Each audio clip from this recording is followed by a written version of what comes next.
pledge. I pledge allegiance to the flag of the United States of America and to the republic for which it stands, one nation, under God, indivisible, with liberty and justice for all.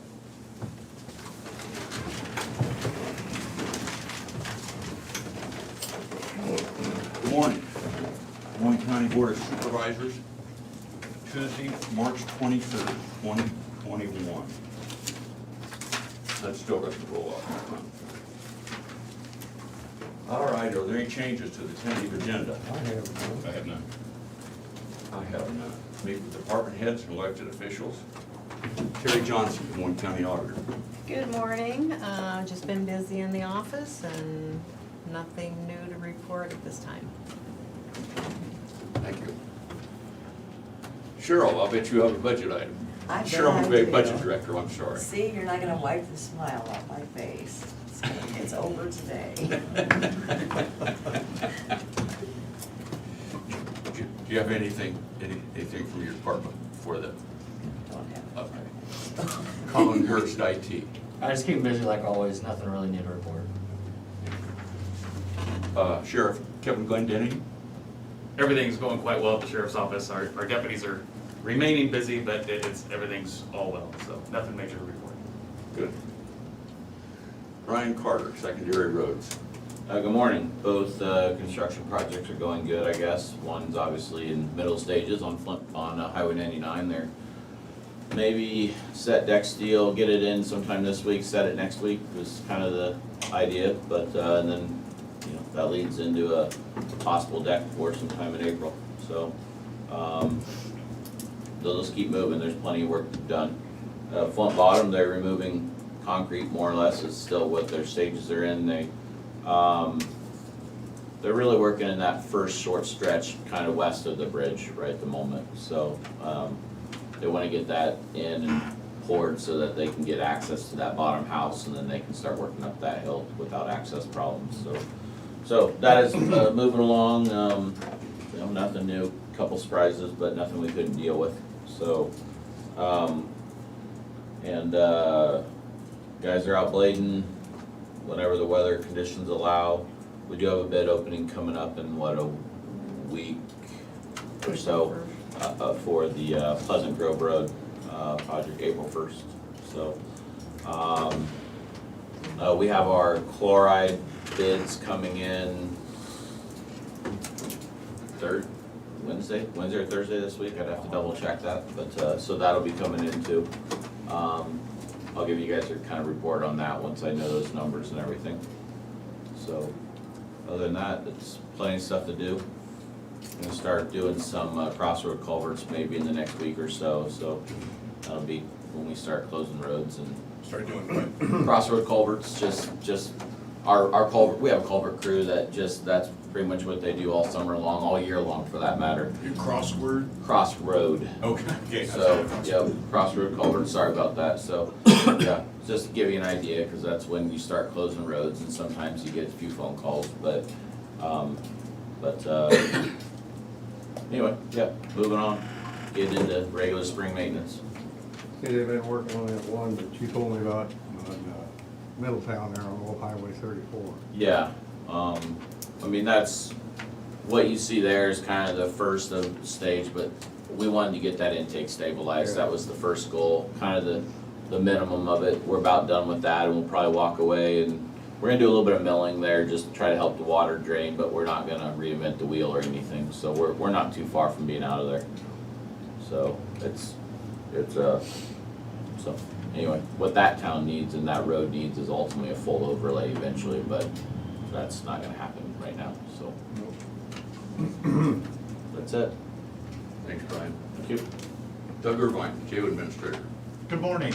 Nothing new really to report. Population's at 67 right now with 7 out of county. So those numbers are trending in the right direction. That's good to see that, Doug. 2 years ago this time, it was in the hundreds. Yeah, we was at 120, Yeah. yes. Kicking him out, Dougie? Yeah. Thanks to Yep. the Sheriff's Department and Burlington Police and West Burlington Police for. Yeah, we put new locks on the outside, it helped quite a bit. We knocked on the door, nobody answered. How much of that is from Oakdale taking people? None, Oakdale's always taking them, so. Okay, because I know for a while last year. They stopped a little bit, it goes in trends, but Okay. it backs up just a little bit, but Okay. only a week or so at a time, so. Okay. Two are awaiting Oakdale right now, Okay. it should leave, probably a little bit later this week even, so. There you go. Even the state's working, they're doing the best they can, and, even with all the COVID stuff, the state flow has went pretty well with their COVID restrictions even. Is this Amazing. a trend or hopefully, but we're not sure yet. We hope. Yeah. Okay. Thanks, Doug. Yep. Janelle Nally Longquist, Moines County Treasurer. Good morning.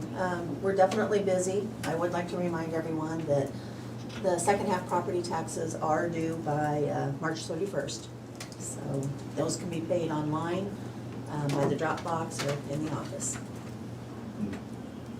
They can be also paid online with that, what do you call it, a check, something check? An e-check, is 25, is a quarter. Half of a stamp. Yeah, or if they choose, if someone chooses to use a credit card, there is a fee of 2.25%, so But that's up till 11.59 on it. there's a lot of convenience that you can use and you Yes, can go anywhere yes. and And a lot do, a Yeah. lot do. So, Okay. Thank you, Janelle. welcome. Jared, how's everything in the managers? It's pretty good. We're getting into a busy season here with subdivisions. We've got a couple on the agenda today. Just distributed one out for review for a couple weeks from now, and probably expect a few more in the next few weeks. We did have these are all minor subdivisions, of course. We did have a zoning commission meeting last night, resuming discussion about the subdivision and zoning ordinance update. I think we're on a good track to move ahead with that, have the county attorney's office review it, and then, if everything looks good, progress to the approval stage.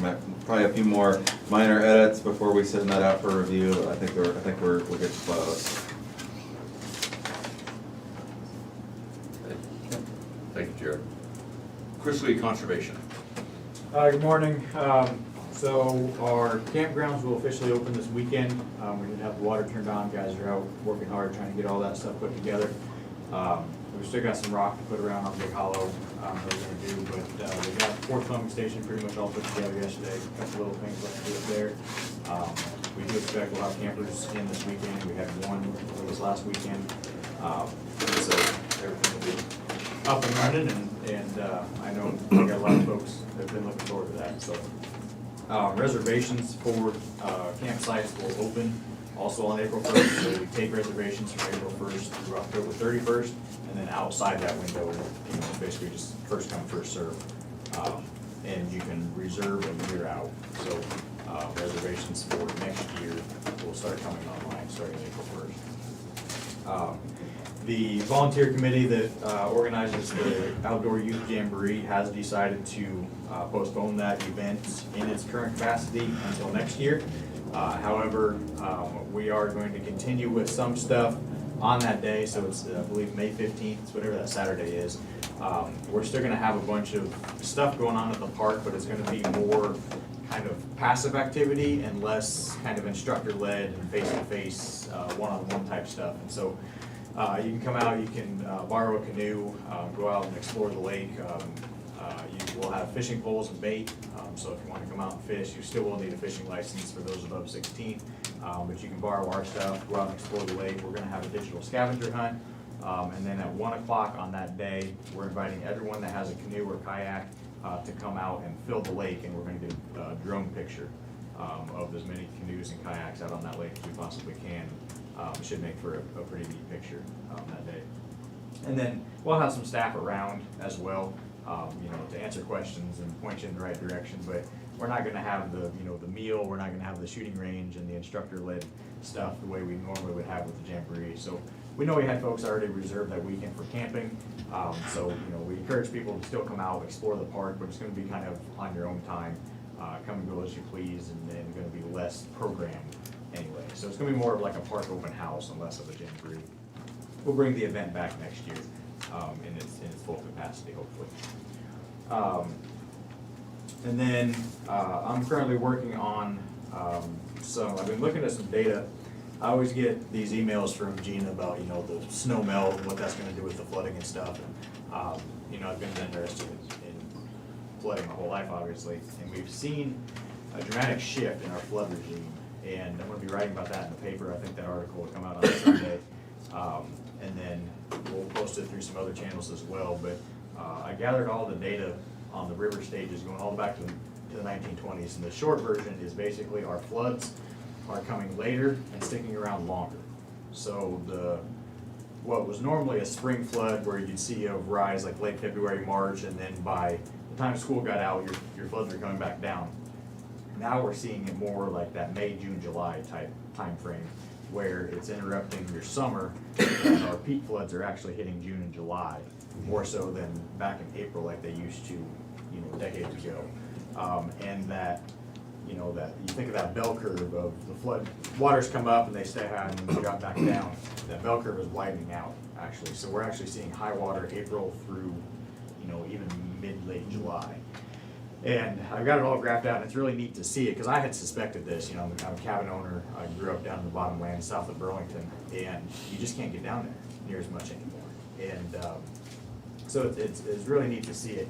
And so I'm going to present some of that data, and then I haven't dug into the why of it yet, but certainly in the last decade, it has been a profound change. The number of days we're spending above flood stage averages in the 70s now, whereas before, the 4 decades before, it was only like 18 and 20. So that has some serious ramifications, you know, not just the peak floods, you know, because not every year we're seeing some big record-setting flood, although we are seeing more of those now than ever before. It's that duration of high water. And so, you know, you come into what's now seems to be the monsoon season, where your water's artificially high and you're hovering at that 13.5, 14 foot, you're not even in flood stage yet, and then all of a sudden you get these big summer rains that come and you get these, you know, 3 and 4 and 5 inch rains, all of a sudden you're setting record crests. Whereas before, you know, you got into May and July, that river was down, you know, 8, 9, 10 feet. And so I don't know really what to attribute this to. I know just preliminarily it seems to be tracking quite well with rainfall trends, but that I've only seen those for Iowa. I haven't seen them for the whole Mississippi River Basin. There's a lot more data out there than what I've been able to wrap my head around, but it's certainly, I think, has some implications for, I mean, obviously we know Burlington's doing some stuff with the riverfront. Cities and towns up and down the river have been doing stuff with their riverfronts. You know, how many floods has it taken to kill steamboat days? And so I think, personally, I believe we're on the front end of this trend, that this is only going to get worse. We're gonna see longer flood durations and higher floods going forward, because that seems to be the trend. The trend just seems to be tracking that way. And so I think that needs to play into, certainly us as Rivertown residents, be thinking about that. Anybody that owns riverfront property, you know, if you're a cabin owner or just somebody that likes, you know, recreating in the summer down on the river, this has major implications for you. I mean, you know, I believe my kids will never grow up on the same ground that I did growing up in those river bottoms south of Burlington, because you can't get there during the summer. It's underwater most of the time now. So anyway, that's been kind of fun, kind of something I'm working on in the background there. And then I sent you guys an email out a couple weeks ago about some field tours for the year. Go out and look at some of our parks. Were those dates all right? Do I need to resend that out? It was okay with me. That was good. Well, it went completely past me, I didn't see it. Can you resend it? I'll resend it, yeah. Can you bet. send them to me too, so I can tag along? Sure. Yeah, once I get them finalized, make sure they're okay with these guys. I know my board's all right with it. I'll resend them out Okay. and get that to you. Get those on the calendar. That's it for today. Thanks, Chris. Thank you. Angie Vaughn, safety. Good morning. Got several big trainings that we're working on getting set up. Dealing a lot with road crews. We wanna do a training in the fall. That's kind of a state training. They're actually gonna come down here and work with our guys on flagging and conage and signage and all that good stuff. I do wanna remind the public that it is getting time where the road crews are gonna be out. We know it was a bad winter, a lot of freezing. The roads need some work, so they are gonna be out. Please be cautious and pay attention to what you're doing so we can keep those guys safe and we can get our roads fixed. Also got a big chainsaw training that we're gonna be doing, where Steele's gonna come down and teach them how to, or train them on proper usage of chainsaws, just more as a reminder. We've got some really good guys that do that work for us, but just a reminder to keep them safe, get them thinking about what they're doing before the year starts. And that's really about it, so. Thanks, Angie. Oh, one more thing. We are doing, this coming month, we're doing mental health training. And one of our ladies from our EAP program is going to be joining me on several of those trainings. We're also gonna videotape it so people that are on later shifts can watch them and kind of give everyone a true insight of what our EAP program is and how it works, so people know that they have access to that, so. Good. That's it. Thanks, Angie. Ken Hyman, Community Services. Good morning. Well, it's contracting time for the Seal region, so our 8-county region, we've gotten through 2 contracts so far, River Hills Community Health Center out of Keokuk and Van Buren Job Ops. We've got those contracts through the management team, now they'll go on to the governing board next. This week I've got Optime and First Resources and Hope Haven's contract meetings scheduled, so we'll start getting those contracts put together, and then they'll go to the management team and then onto the governing board. And then next week we've got Hillcrest and Southern Iowa Mental Health.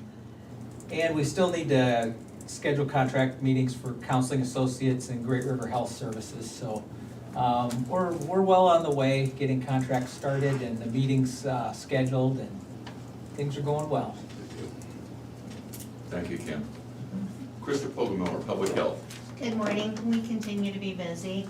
Our current 7-day rolling percentage of positive COVID cases is 2%. We've had 7 cases in the last 7 days, so that number has come down tremendously. I always want to thank everyone for continuing mitigation strategies. 7 cases used to be a great day.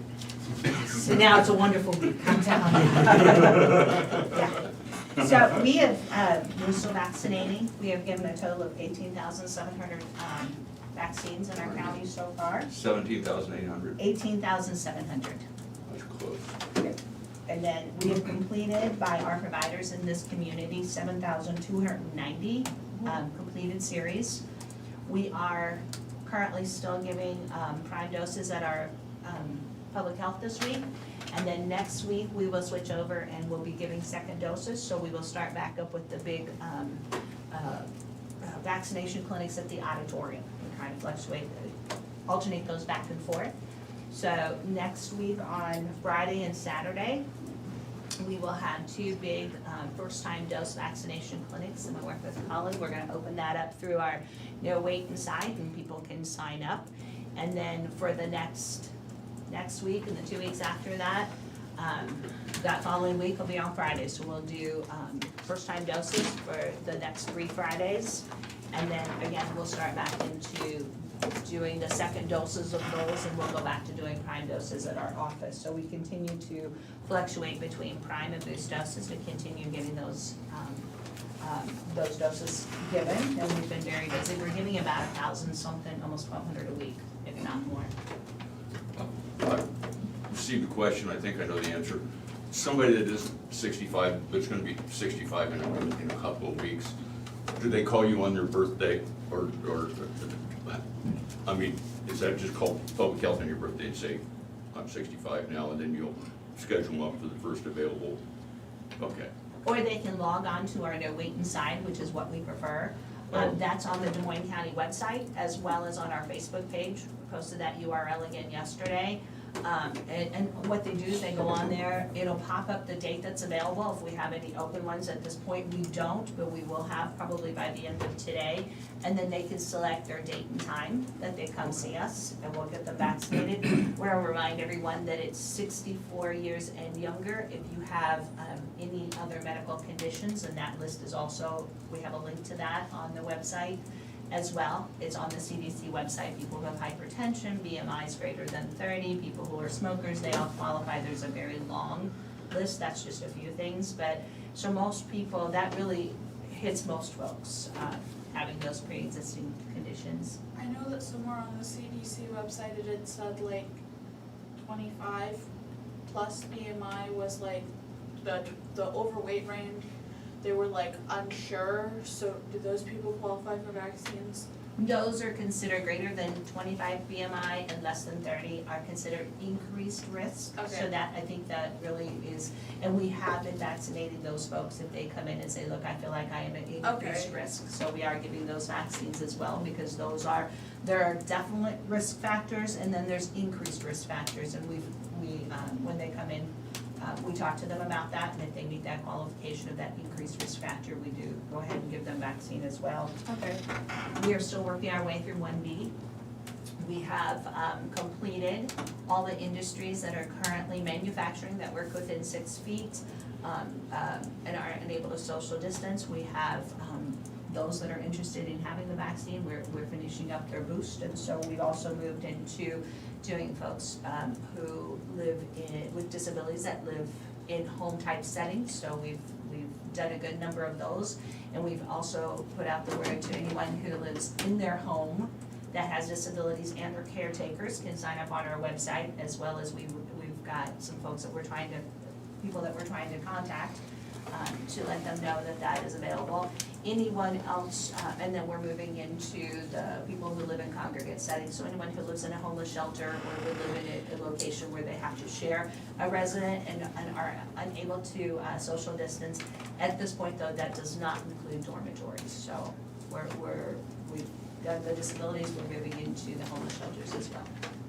Will inmates be vaccinated as part of the congregate settings? They will be in sub-tier 5. So once we get through, we're in 1B, subcategory 4, and then Okay, inmates and staff will be in subcategory 5. So we're Okay, very so close. they're next, okay. Yes, yeah. So we are keeping very busy. So will you do the jail inmates and then when they get out before the second, they can just come to a second vaccination clinic? Yes, that will be the plan, depending on, unless maybe by then we get some of the 1 dose, if that's possible. We don't really know. We don't know until weekly what our allocation looks like, so possibly if it's potential that there's more Johnson & Johnson, maybe we could get some of that. Thank you, Krista. Sounds like you're busy. Sounds like you're doing fine, thank you. Look, we got almost half the county vaccinated, coming up on a quarter of it completed. Good job.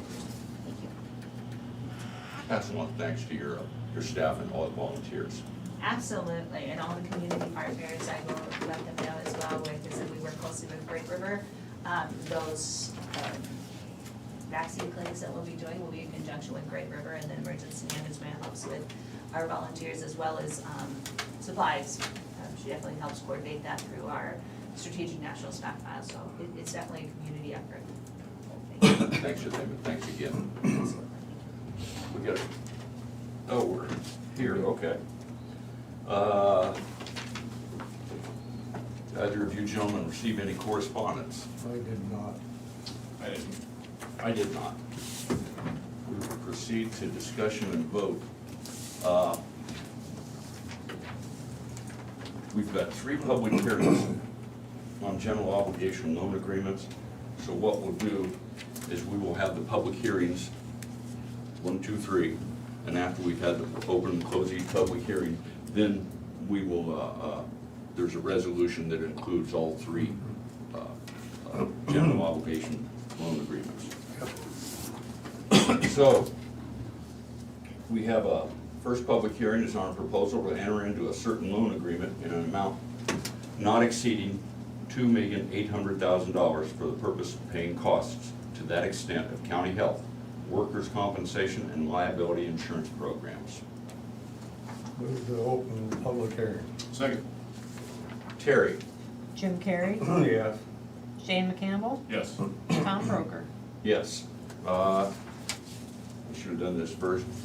Anybody that's viewing this on YouTube or live stream or what have you, may email the Board of Supervisors at board@dmcounty.com, that's BOARD@dmcounty.com, or call 319-753-8203, extension 4. 319-753-8203, extension 4. If you have any comments regarding this public hearing, if you want to set that for 2 minutes, we'll give the public 2 minutes Maybe we can do that. to make comments on any of these hearings. Terry, did you receive any correspondence regarding? No, I have not. Okay. Does anybody here have any comments regarding that general loan obligation? Lovely crowd today. It is a lovely crowd. Is the The, general, is the loan agreement, is that what pays for the debt service? The or- loan agreement is the authorized, the property taxes to pay, you know, that will go through debt service. It authorizes property taxes to pay off those bonds. Is that, Okay, is that's that what I fair? thought, that's why I would make sure. So the So, loan yeah. agreement So we'll have is three for public, debt it's service. 3 loan agreements for each for a different purpose. And then we'll, after we've had the public hearings on each of the 3 loan agreements, then we will approve or not approve a resolution with the intent to authorize the loan agreements and provide for the tax levy, Okay, debt service tax levy, to pay off those loan agreements. As we talk about every year, this county pays for a lot of its capital expenses. It's insurance, health insurance, liability insurance, workman's compensation through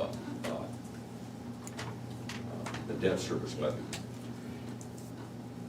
And it's a bond, but we pay it off at the end of the year. So in other words, so we put in our levy, and if we need $100,000 on Tuesday the 14th, we get it Tuesday the 14th, and we pay it back in a few days. So it doesn't cost us very much interest. We don't have to maintain fund balances in general supplemental, and it keeps the levy down because the debt service levy taxes all county property, including that in TIF zones, which our other levies can't touch. So it's probably. How long have you been on that system? And you guys, it's always that way, right, throughout the year, that you just pay it as it? Yeah. We started this, what, That was 6, 7 years Yeah, ago? about 6 years ago. Okay. Seeing, hearing no comments, I would entertain a motion to close the public hearing. So moved. Second. All right, You want me to take a vote? yes. Shane McCampbell, Yes. Jim Carrey, Yes. Tom Broker. Yes. We have a second public hearing on a proposal to enter into a certain loan agreement in an amount not to exceed $550,000 for the purpose of making repairs and improvements to county buildings and acquiring equipment for county buildings. Move to open a public meeting? Second. Terry? Shane McCampbell, Yes. Jim Carrey, Yes. Tom Broker. Yes. This as long as doing this all roll through what this includes. It's in the stack of papers, the last one off. I'm sure, there it is. This particular loan agreement includes $334,000 worth of IT equipment, a storage array, SAM. What's that stand for? Storage array. Storage array, backup, refresh, support and updates, RMS software, security camera, server storage, departmental switch upgrades, Tyler Eagle recorder and property management, and for the repair and maintenance of county buildings.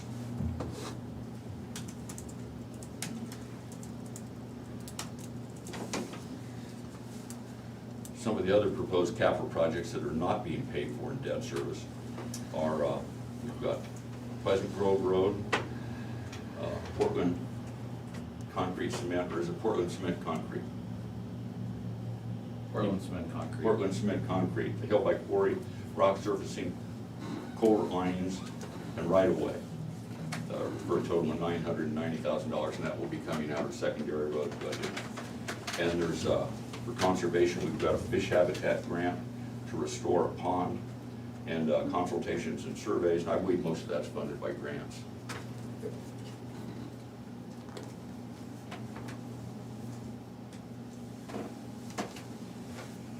Did you receive any No correspondence on comments? this one? Nope, Has anybody got any nothing. comments on this particular loan agreement?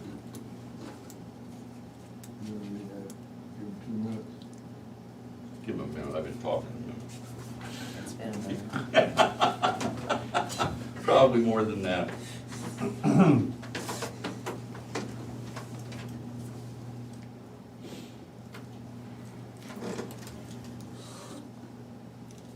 This is an entirely different process on the computer.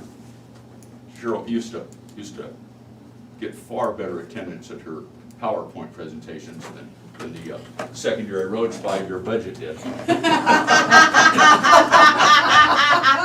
I don't know why I get dragged into this. so Don't this worry, is- Brian, this don't is our worry, I'll be second there. year without I'll be one of there. those, and everybody misses those, but You have that looking forward to. well, I'll tell you In a couple what, we weeks. could do a 5-year plan when there's a pandemic, because there's no crowd, but Cheryl, I apologize, Cheryl's PowerPoints always draw a crowd, so we knew we You wait couldn't have till the them. viewers spike during the 5-year program. Get through your ass, Colin. Hey, Tom, I have a comment on here from Lori Cochran, and she asked, what's the property to levy rate per thousand? Property to levy. The debt service levy. The debt service the debt service levy is at $1.90. And so many, and change, so many fractions of a cent. Okay, seeing no comments on the second public hearing, I would entertain a motion to close Move to that. close second public hearing. Second. Terry? Jim Carrey, Yes. Shane McCampbell, Yes. Tom Broker. Yes. Tom? Okay. Okay, we have a third public hearing on a proposal to enter into a certain loan agreement in an amount not to exceed $250,000 for the purpose of acquiring vehicles and equipment for the county sheriff. Move that we open the hearing? Shane. Oh, he did? I didn't hear it. Yeah. Second. Terry? Shane McCampbell, Yes. Jim Carrey, Yes. Tom Broker. Yes. Go ahead and set 2 minutes, if you would, for this one. And anyone that has any comments on this particular loan agreement, contact the board. Receive any correspondence regarding this loan agreement? No comments. So they brought to me, they thought the vehicles were too expensive. I told them we could get bikes cheaper, but nobody was having any of that. This includes 4 vehicles for the sheriff and also includes body cameras, which I'm glad to see us. We are too. Excited for the project. Yeah, that's I think that becomes more important, certainly over the last few years and probably day by day now. I don't understand how you're gonna haul one of these people you pick up in that little smart cars you're getting. The vehicles do, I mean, they come with a price tag, but the state bid that we get on these vehicles is actually quite amazing. The markdown that we get, it's around 30% off the price. What, and then it's $10,000 or something like that to outfit them with the computer and the cage and whatever. Yeah, it really depends on what we need. For instance, we're building a couple cars right now and we're able to reuse the light bar. We'll usually get 2 rotations out of a light bar about 10 years. So it'll be used on 2 vehicles. We're updating our computers. The computers we have, we've been working with Colin and IT and putting in new Dell laptops. And our laptops were getting to be about 10 to 12 years old, and they just don't keep up with the new software that we're using. We run our current in-car camera system on them, and they'll shut off immediately when we try to do some things on them. So the new computers that we're getting in there have been great. But we're also able to get a lot of those through the COVID relief funding grant.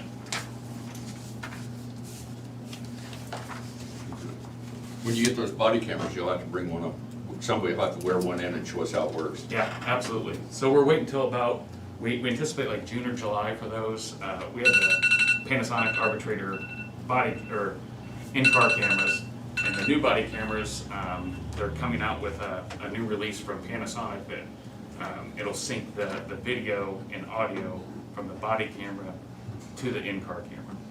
So right now, if we got what's currently out there, the deputies would have to wear a body mic and a body camera, and they'd have to separately log that video evidence. But the new system that Panasonic's coming out with, it'll automatically sync everything into one group. So there'll be one audio together with both videos. Sounds like quite an improvement. It is. Could we do the board member tasing demo at the same time? New man, As new the- man, new man, new man. I don't think anybody's been through it. We've got a, we've got a certified. I master wanted to, but I instructor timed out. Move to close. Good idea. That subject got changed quick. I'd like to see BC get it. Let's see those road guys. Second. Don't drag me into this. Road I'm not the guys, chairman. real tough guys. Do I hear a second? I seconded it. We're changing the. Oh, okay. Okay. You know, I feel like the online spike might be a lot higher if we tell them the county engineer's gonna get the taste. We might get a sponsor for that. We might draw a crowd. Again, no We'll reason to take hold me to donations this. for that. Raise some money for the county. Ready for the vote? Yes. Jim Carrey? Yes. Tom Broker? Yes. Shane McCampbell? Yes, please. Okay. We have a resolution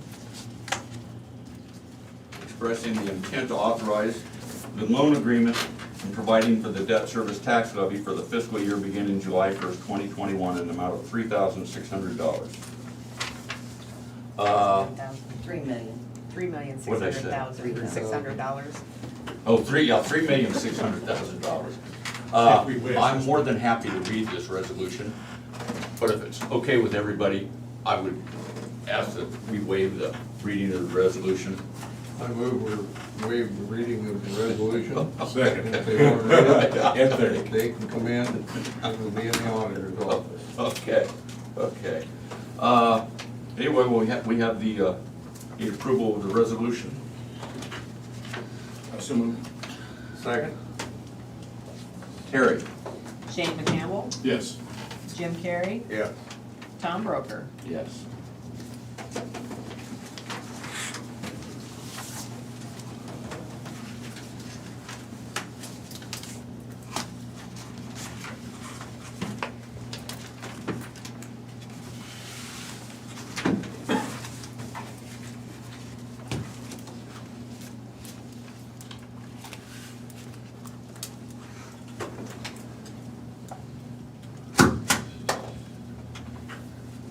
By the way, I found my postcard, so I guess I wasn't left out. I thought maybe I was being picked on or something, but I found it. Mine came late. Well, mine didn't get here to get on the, get to the meeting today. It was supposed to be read at, so I think they all took a little time to get through. Okay. We have a public hearing and a resolution approving the fiscal 2021-22 county budget.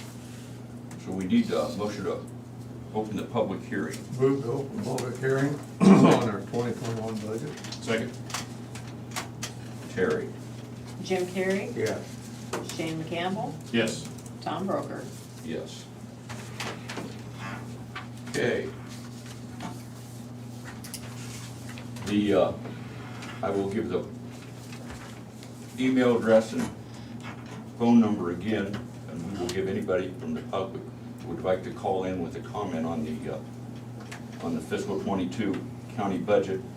The email is board@board@dmcounty.com. That's board, board@dmcounty.com, or call 319-753-8203, extension 4. That's 319-753-8203, extension 4.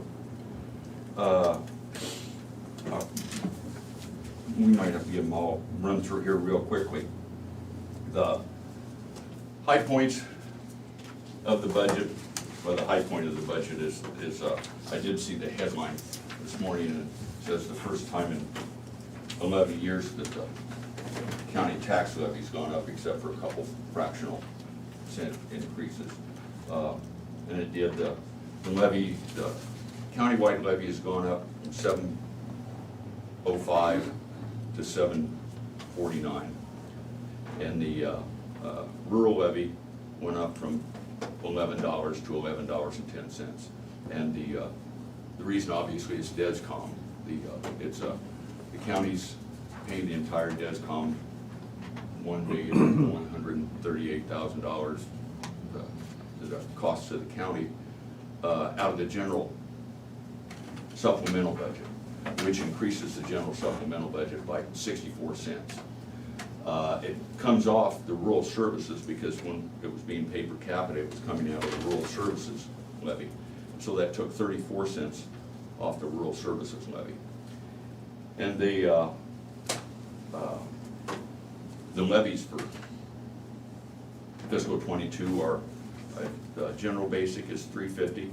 That's the state maximum, and the same as it was last year. Pioneer Cemetery, 1.6 cents, it's gone down a fraction of a cent. General supplemental has gone up to 64 cents, I mentioned, from 50 cents to $1.14. Mental health and disability services went up about half a cent, from 93 cents to about 93.5 cents. Debt service went down from $2.10 to $1.90. And that gives us the urban levy that's $7.49 and a fraction, against last year's $7.04 and a fraction.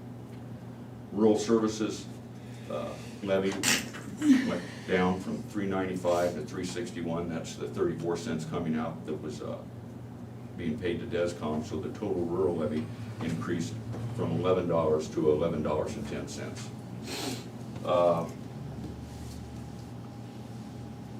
The bridge over Flint Creek under construction that we planned for several years is currently under construction, and it should be close to being completed, if not completed this fiscal year. Otherwise, it should not be a problem being completed early next fiscal year. And we've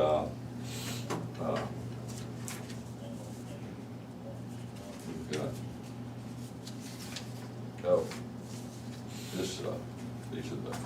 these are the allocations. This is the allocation agreement too. It's each department. No, I'll do that in May Okay. or June. Anyway, but this is the allocations to each department. The Board of Supervisors is $144,395.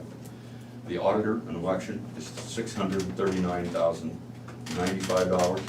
Treasurer is $836,167. The attorney is $1,339,626. The sheriff is $3,129,726. Clerk of court, $365,760. The recorder, $359,264. Pioneer Cemetery Commission, $29,500. Solid waste, $142,979. Road clearing, $32,000. Drug seizure program, $1,500. Land use, $57,000. Secondary roads, $6,906,215. Veterans Affairs, $101,934. Conservation, $1,015,351. Local health, $1,090,121. Human services, $258,745. Medical examiner, $142,050. Jail, $3,063,008. GIS, $233,652. Courthouse maintenance, $947,291. IT, $808,848. Mental health and disability services, $1,826,796. Fairgrounds, $65,000. Emergency management, which includes DESCOM, $1,273,933. Non-departmental, $7,657,836. Non-departmentals for accounting, insurance, legal costs, something that can't be allocated just a single department.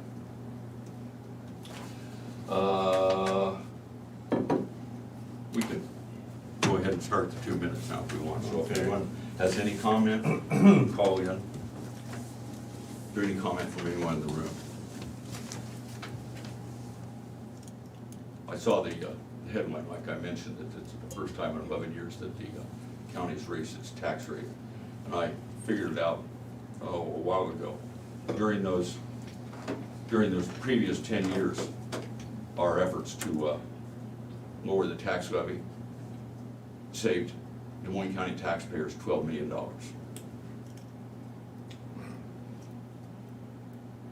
As opposed to just leaving that levy the way it was. That's a lot of money.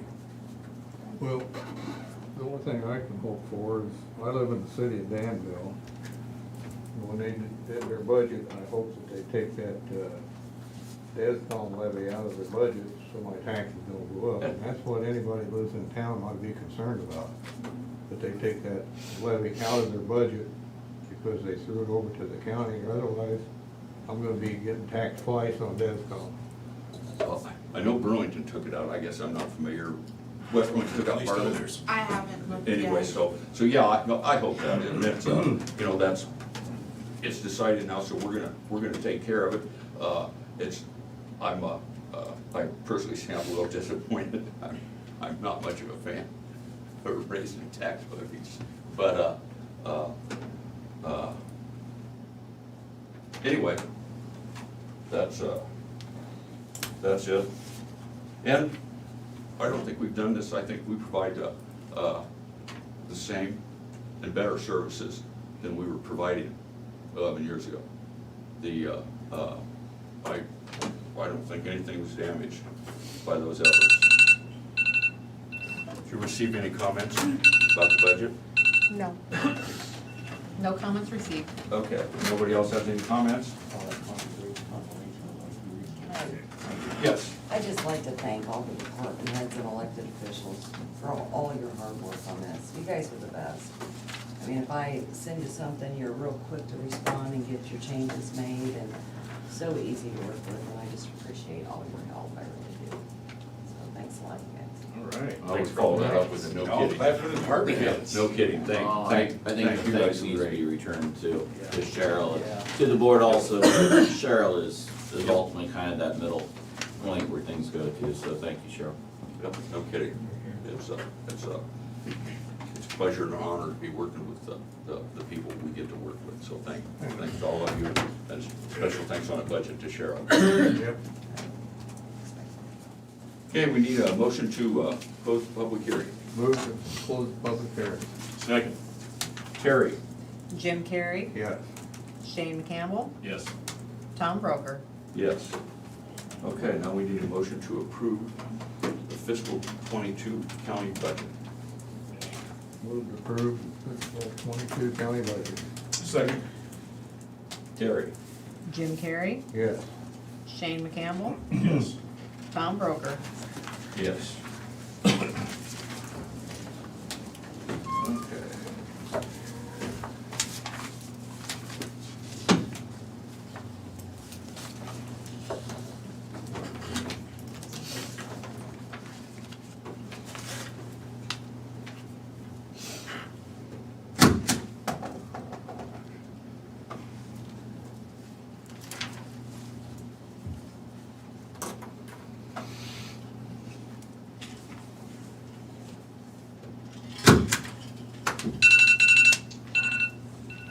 Time's up, Tom, you're not fast enough.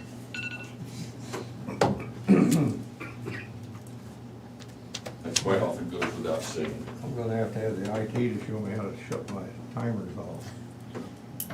I have to turn the computer off in order to get it off.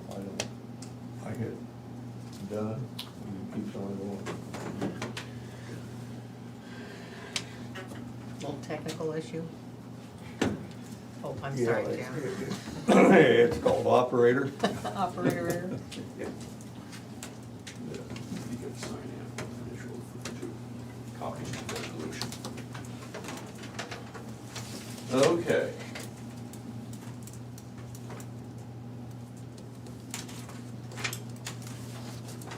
We've got one more public hearing.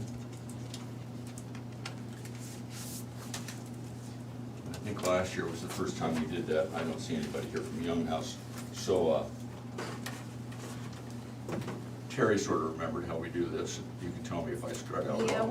we have a public hearing. We open the public hearing and then there's 9 questions on there And- that and we reference. responses. Yeah, because it's basically, now that they've actually are requesting reimbursement for the amount of the grant, we have to have a second hearing and we have to do the whole same process. We don't approve a resolution or anything afterwards.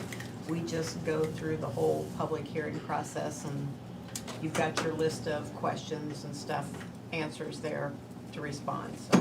Okay. Thank you, Terry. Okay, we need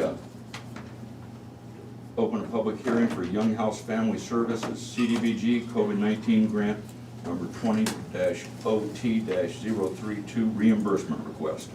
So moved. Second? Terry? Shane McCampbell, Yes. Jim Carrey, Yes. Tom Broker. Yes. Okay. The first question is the need for the CDBG project. The answer is the Iowa Economic Development Authority, IEDA, solicited application proposals for project funding that would directly support local communities and citizens during the COVID-19 pandemic. Second question, description of the CDBG funded project and activities. Young House Family Services recognized the need to purchase technology necessary to provide telehealth as an alternative service delivery method for their clients and staff during the COVID-19 pandemic from the safety of their home. Technology purchased will enable Young House Family Services to continue providing individual, family, and group services. The third question, how will the CDBG grant project be funded? Moines County was awarded $31,320 from the Iowa Economic Development Authority through the federally funded Community Development Block Grant Program. Young House Family Services will be sub-granted the awarded funds. 4, estimated CDBG assistance that will benefit the low and moderate income persons. 51% of the grant funds will benefit the low and moderate income persons in the area where the project is located.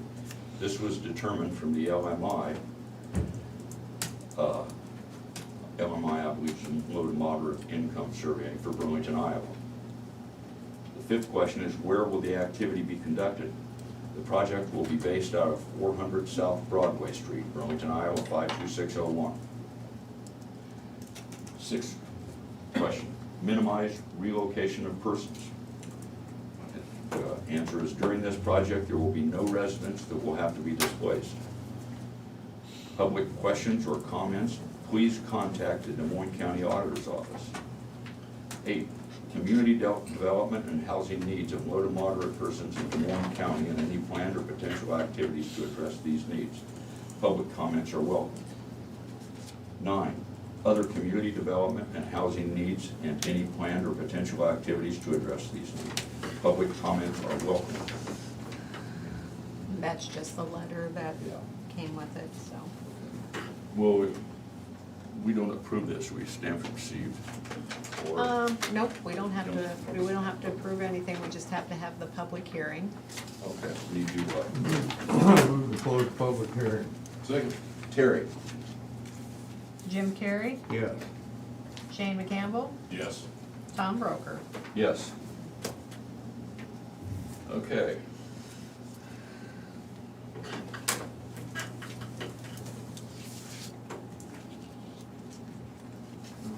I'm right, or wrong, whatever, whichever.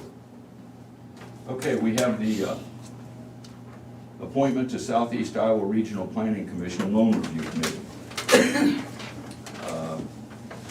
We received a letter, the representative for Des Moines County on the Southeast Iowa Regional Planning Commission Loan Review Committee, Mr. Rob Ritson's term expired on December 31st, 2020. Mr. Ritson has served on this committee since its inception in 1994. At this time, he has expressed the desire to step down. Mr. Bill Partain has agreed to serve on the Loan Review Committee for a 3-year term beginning in April 2021. Loan Review Committee members play an intricate part in the decision-making and the progression of the Southeast Iowa Regional Planning loan portfolio. They also approve disbursement of funds to eligible candidates. Please accept this letter and attached board resolution as an agenda item for the next meeting of the Des Moines County Board of Supervisors. So we have a resolution naming Mr. Bill Partain to be the county's representative on the Southeast Iowa Regional Planning Commission Loan Review Committee. I move to approve. Second. Terry? Shane McCampbell, Yes. Jim Carrey, Yes. Tom Brokaw. Yes.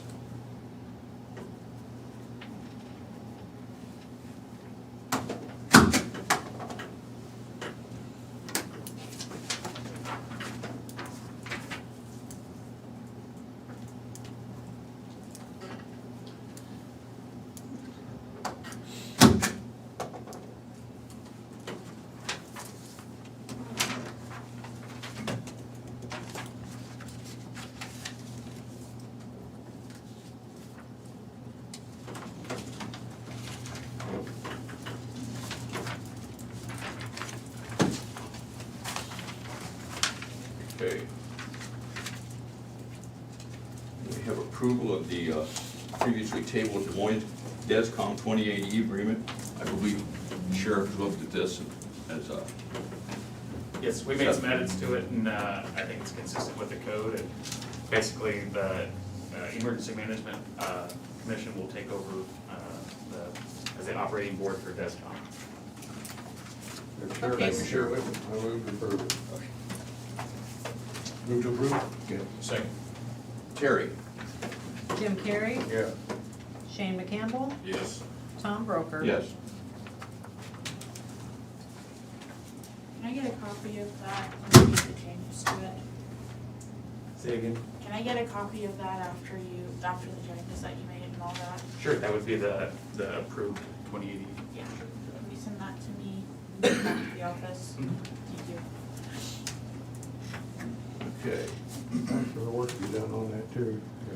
Yeah. Yeah. Appreciate that. Okay, we have a final plat and resolution for the Lazy L Gerst Estate subdivision. That would be Mr. Lassiter. So basically here we have a 40-acre piece from the original land survey in the lower end of Franklin Township, and it's being, or I think it might actually be Benton, but it's, the purpose here is to split up part of an estate so that it'll be split into 3 sections, which will each be given to one of the family members of the deceased associated with that estate. So it's lot 2 at the northeast part, about a little over 4 acres, is gonna go with the farm to the east and the north. Lot 1 will be a standalone lot which currently has a house located on that, that's about 10 acres. And then the largest, lot 3 to the south, about 23 acres, will go with the farmland to the south, which will be, continue to be used as farmland. There's no proposed change in land use. The one will have the house located on it, the rest will be farmland.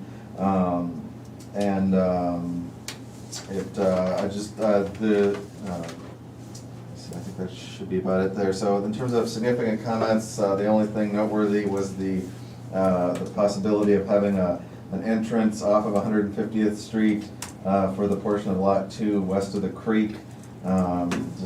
Secondary roads noted that potentially could be limited where that could be based on site distance around that creek, so the bridge crossing. So we've included a condition just acknowledging that it may limit the exact location of that access for that piece of ground.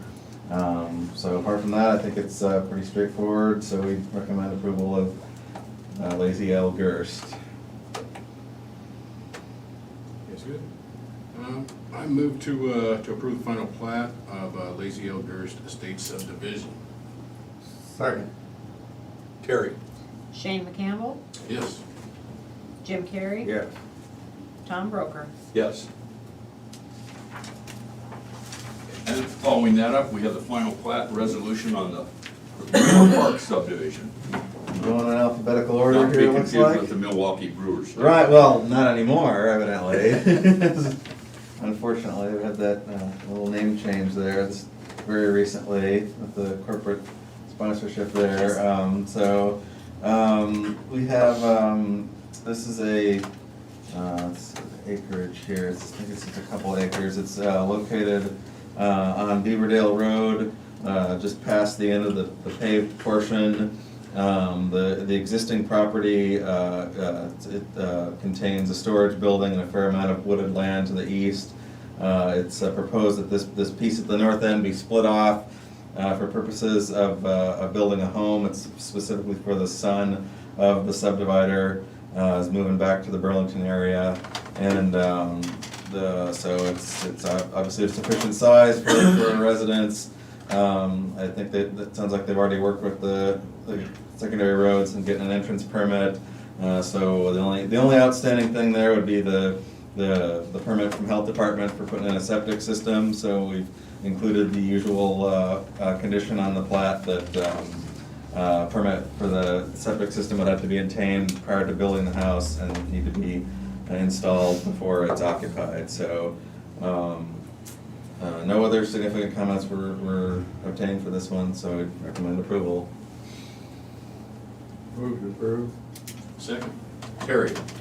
Jim Carrey. Yes. Shane McCampbell, Yes. Tom Broker. Yes.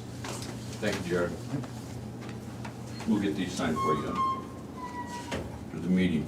We have personnel actions. We have one for the Correctional Center. Austin Dunham, full-time correctional officer, a 36-month anniversary. Previous rate was $42,426.82. The new rate is $43,261.74. Move to approve. Second. Terry? Jim Carrey, Yes. Shane McCampbell, Yes. Tom Broker. Yes. Kevin, is his dad West Burlington police officer? Which one? The The Dunham? Dunham? No.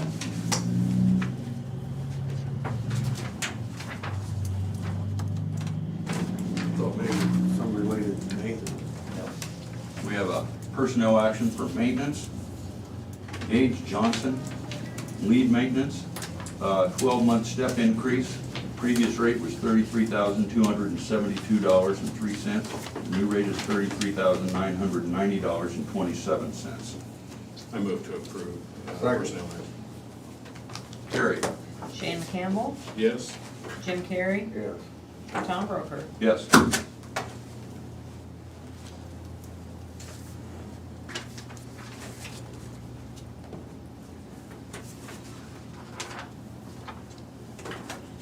We have the jail statistics for February 2021. This report will be on file at the auditor's office and available for public review. We have minutes for the regular meeting of March 16th, 2021. Move to approve. Second. Terry? Jim Carrey, Yes. Shane McCampbell, Yes. Tom Broker. Yes.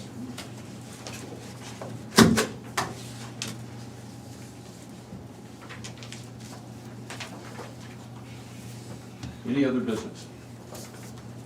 I have none. Future agenda items? I have none. Everybody still wants to come next week. Who's that? Next week. Yeah, we talked about it. They came, having a brain, Hope Haven. Oh, Bob Bartle? Bob Bartle. I think next week, which one, Was it next we week? couldn't do it until April, because Yeah. next week's our road tour. What was, that's right. Oh. Next week is the fun, Brian? Why'd you say, oh, like you get to go?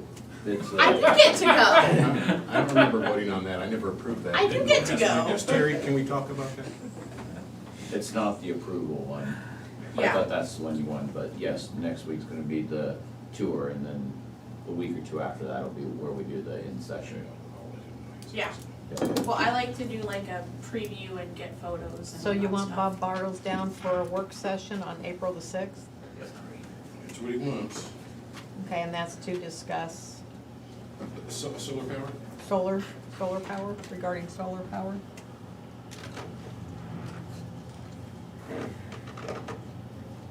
okay, committee reports. I didn't have any this week, that's kind of Nothing to report. Though I did, I've been going through some of those Isaac videos, and they have been very informative. And the one that was really good for me was mental health. So I just got done watching that, and that was, yeah, just good videos. They've been good for me. I attended a COBCO meeting. We modified the dental plan so that individuals that were unable to schedule dental appointments during the 2020 pandemic weren't penalized, and we received updates on a couple of programs. And I attended the Mental Health and Disability Services Commission meeting I mentioned last week about the Seal region and all that area boards of supervisors were hopeful that we would get a community mental health center for Moines, Jefferson, and Lee County, and because there's only about 10 counties that don't have them. And so there, and I explained why I wanted them. We had people from the region, and we convinced them that Optimate was a great provider, and that we needed one. But they didn't see it our way. It was, I was disappointed. It's the P word. The P word? Profit. A lot of the board members work for nonprofits. Profit. Well, Optimate is for profit, so people get the vapors when you mention that word. And so they were pretty sure that it wasn't intended to be, anyway, for whatever Michelle listened into it. I know, she told me. Anyway, so we don't get a community mental health center. They're going to relook at the rules, because the rules right now say it can be a for-profit, you know, under certain circumstances, and we meet those circumstances. Well, they're not sure that that's why those rules were written that way. They're not sure it applies to them. So they're going to take a look and maybe write some new rules. They thought that might take 9 months to a year. I would lay all the money on my pocket right now that it's 2 or 3 years would be the fastest they get to it. So anyway, we will continue to not enjoy the benefits of a local community mental health center, but probably nothing good from you. Good will come of me going any further into economic literacy. But so that's all I've got. Is there any public input? If anybody from the public would like to make any comments, you may email the Board of Supervisors at the email address I gave earlier. That's board@dmcounty.com, or call 319-753-8203, extension 4. We'll give them 2 minutes to make comments. And anybody here have any comments? Yeah, I have kind of a question, Tom. I've gotten bombarded, even more than usual, from a lot of different IT vendors and stuff here real recently. And it's regarding the March 11th, $1.9 trillion American Rescue Plan. Part of that is local government agencies get direct funding of $350 billion, which can be used for any unbudgeted expenses tied to COVID-19, and includes purchasing for any kind of IT solutions and services needed in response to the pandemic. And it goes on to list a lot of different things that it can cover. Has the board been aware of any of that playing out in terms of funding as part of that?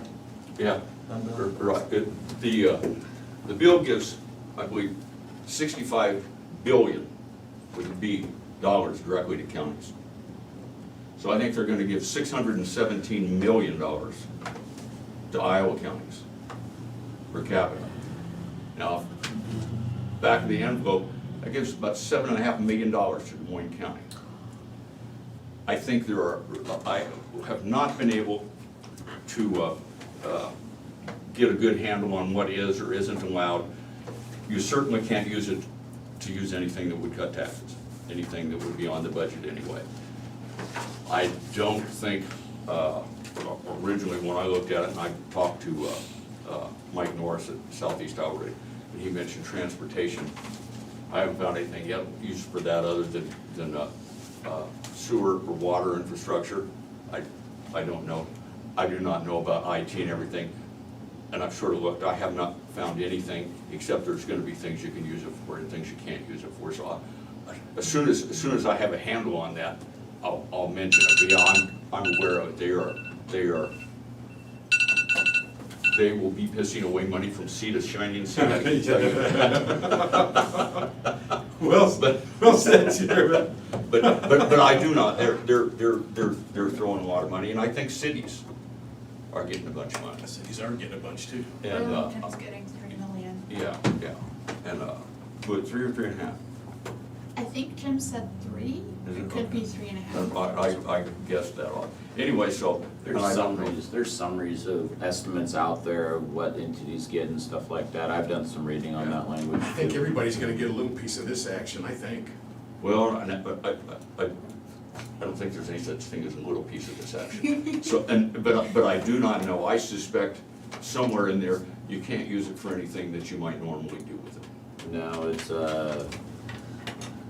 there's all sorts of statements about broadband in it. I can't claim I've read the entire bill, but it's, I have started to skim it, and it's quite the read. They had some very direct, had ideas of where they wanted to go to.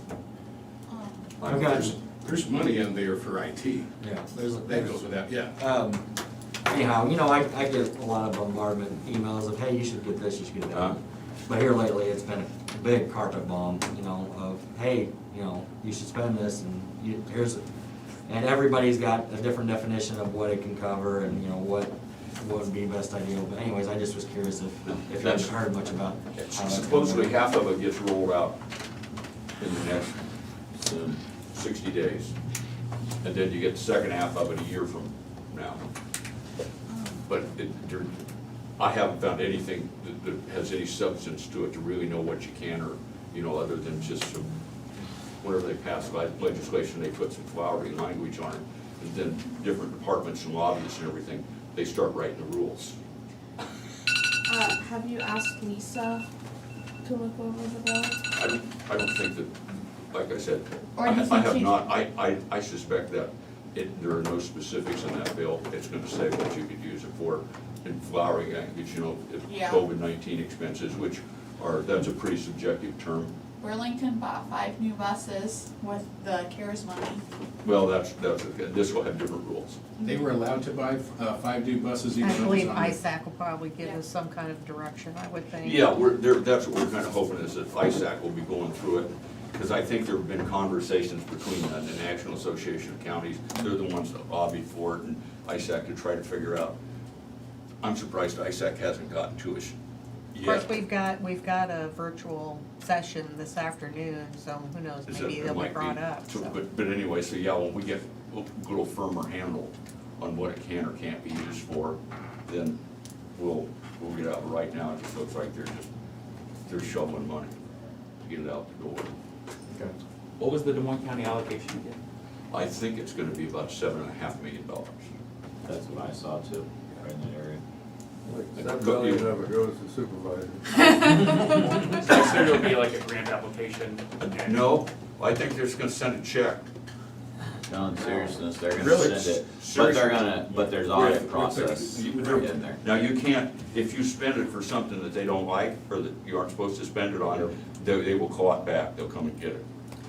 And how that process works. But no, I think everybody gets it. I think, you know, if we all fall asleep, that check will show up sometime in April. Remember, we have to do a budget amendment before we spend it. Oh, I understand that, but like I said, there really isn't anything out there concrete that I've seen, what you can or can't spend it on. It's got a deadline of like 2024 for when it's gotta be spent by, Yeah. so it's not a lot of time, but there's some time in there. I So think there's something to look forward to, saying you Janelle. have to spend. What's your- Oh, so Janelle knows when the big number comes popping into the account, she calls me going, were you expecting? Yeah, so somebody drops Is this for coming from Nigeria? $3.5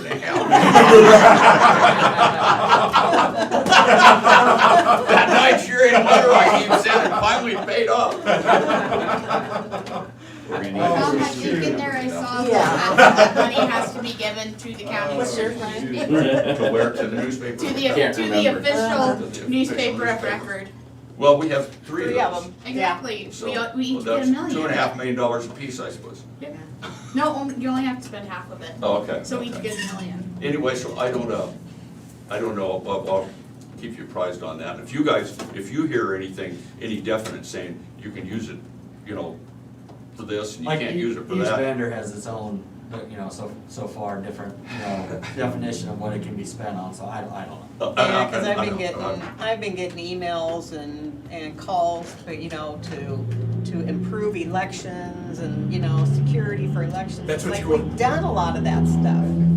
And so those things I just send off to Colin because it's up a big oak. The bill doesn't just cover that, it covers all the stuff they send out, it covers their disadvantaged farmer funding, it covers, railroad stuff.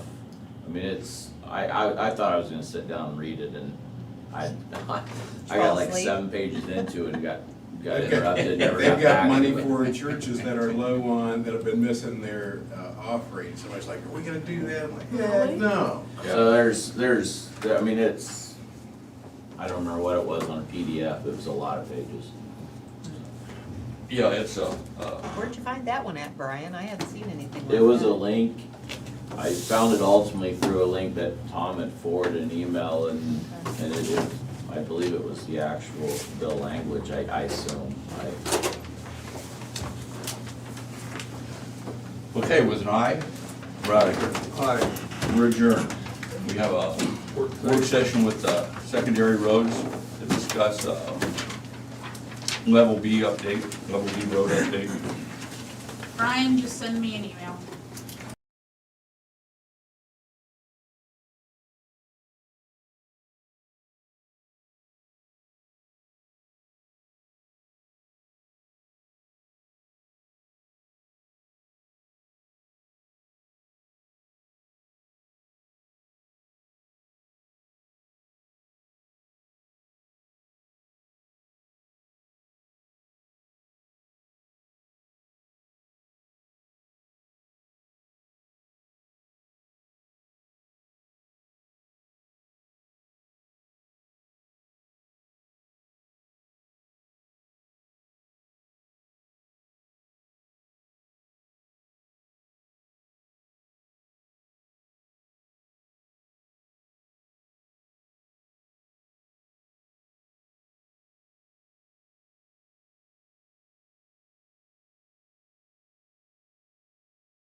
County engineer regarding a possible request to update a B-level road. Kind of ironic timing, I think, for the fact that Shane's asked some questions lately about B-levels. Maybe this guy thinks we're getting a bunch of money from the Fed. Then we can be away. Upgrade his No. road. This is a bit more of what I would call a traditional, I mean, I get approached about these, I think I mentioned before, it's probably 2 to 4 times a year, somebody will call and talk about dreams on a dirt road. Sometimes they get a little more serious and we have further conversations and we have a work session or whatever, sometimes they don't. This was one that I think, is probably close, in fact, I actually haven't talked to the guy, I know this whole family. I know them all. So, in all likelihood, this is probably the most realistic one to make it to a final position as anything I've seen so far. Partially because it's not very long. It's the dirt road itself, it connects 2 gravel roads. It's a really low volume area. And it's probably it's not even a half mile, I would have to guess, total. That's the whole dirt road. And when it's dry again, I'll probably let you guys take a look at it, run me through, or like next Tuesday, we may run up when we're out looking at projects, just so you can see it. I'm really just introducing it to you guys. But the length they're looking at is somewhere in the ballpark of 900 feet. I wouldn't say that there's been a lot of time and effort put into this yet. Is it a connecting road where we'd be looking to pave it? Surface No it pavement. quickly through? No, I It understand, is but I a mean, connecting road, but because of the volume of traffic on this road, I would not be looking to connect. That's a great question. The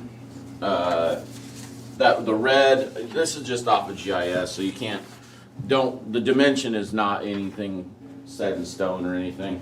Colin, if you're bored, you wanna look at a picture, there you go. To give you an idea, just map-wise. file that with his 5-year plan, Colin.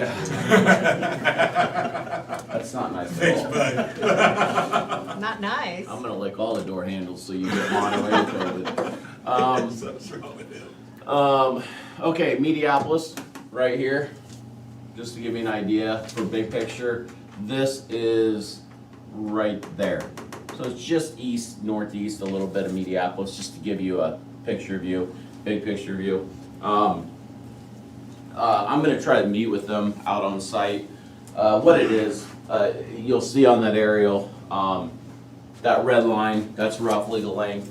The family owns all the ground north of that red line.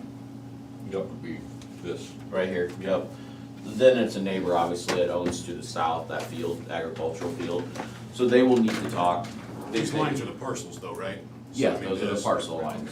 So they own, their family owns, in fact, to give you an idea, as you look north, that would be mom's house, that would be brother's house, that would be sister's house. Okay. I mean, they own, they have slowly built.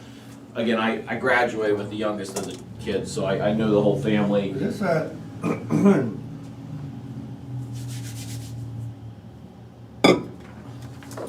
What's he want? Gravel, put on his mud road? this there is, Well, he's wanting to go through the upgrade process. I mean, they've handled it. Is They that handled the Northfield proper way Road? so far.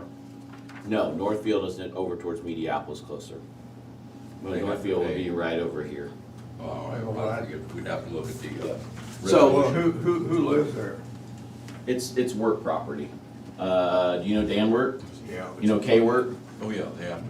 That work. Right, No, you're right. I'm thinking he has to pay for half of the grading, and, Here, I've got it. okay. Which I gave you guys all those policies. If you really want another copy of it, I brought extras. Let me just run through it with you real quick and kind of give you a quick idea why I think it has potential to be. First of all, we have a policy. So I'm not for or against this. I wanted to talk to the board. I'm really probably not opposed to this. I mean, we have a policy in place. If they can comply with the policy, we're not gonna connect on a cross. So yes, there is some expense, but we're talking 900 foot. We're not talking a lot of expense here.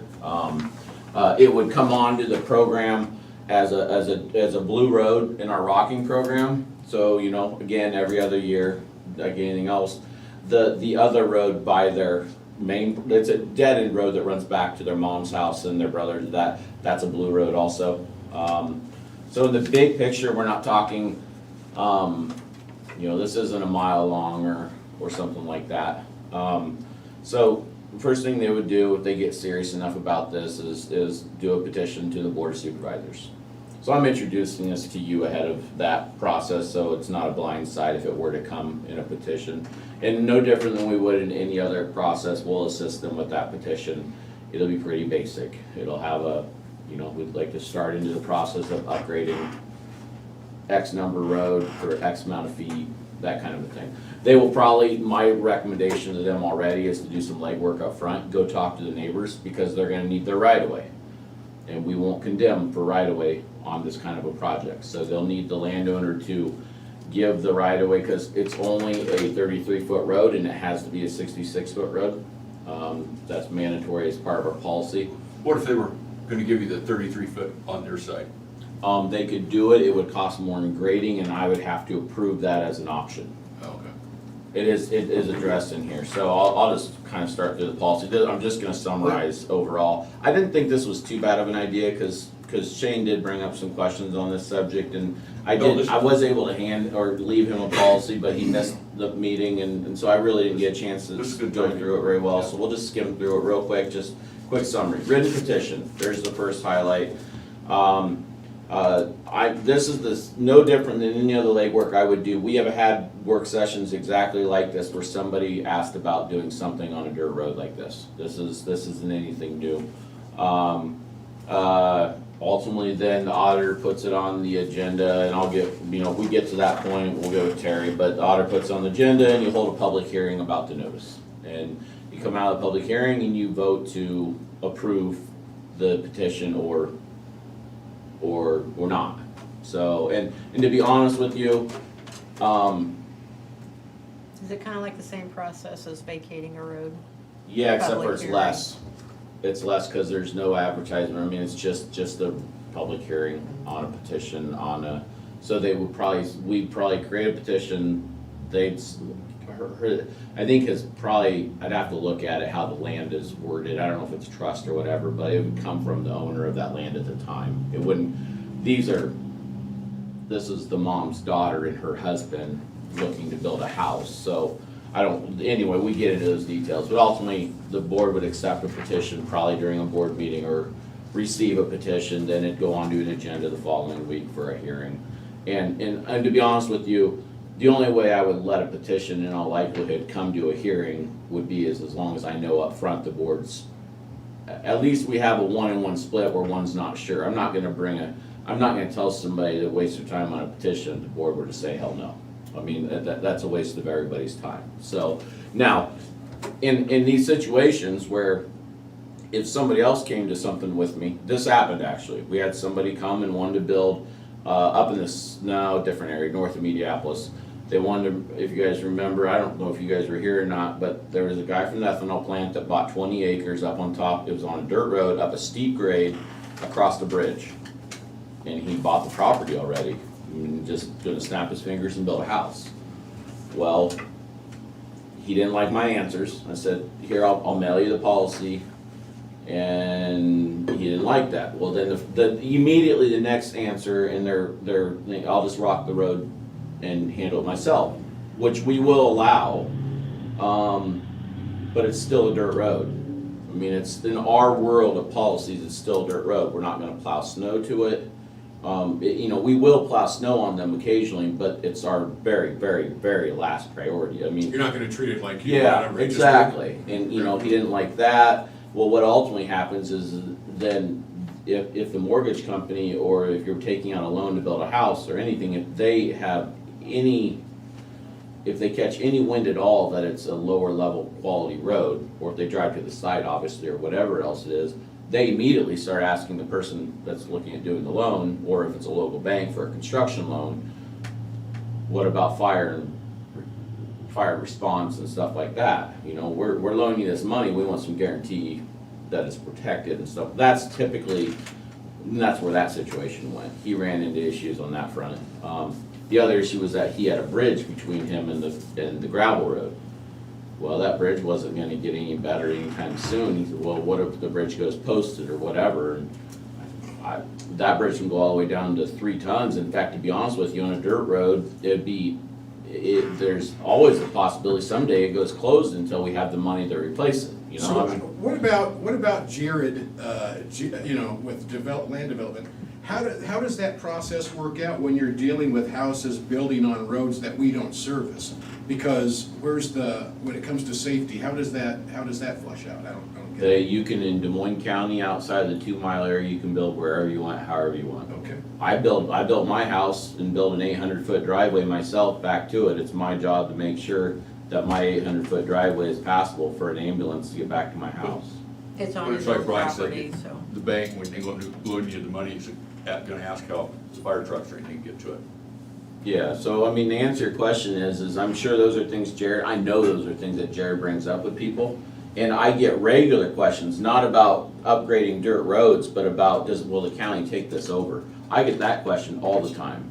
You know, why won't, you know, county's got all these other roads, why wouldn't you, I'm paying my taxes, why wouldn't you do this? Because they want to call it a road when they want the county to take it over, it's really a driveway. I mean, but either way, and there are private subdivisions out there. I mean, just off of Flint Bottom Road, there's an asphalt road subdivision that runs all the way up and probably services, yeah. you know, 30 or 40. And John Mercer used to live up in there. I don't know who all lives up in there, Yeah, I but know John. and they do have issues with emergency response. That 2 years ago, we got a call from who did we get a call from? From law enforcement, probably. Middle of the night, we had an ice storm. And they had an ambulance call at the They very couldn't get back it. top house.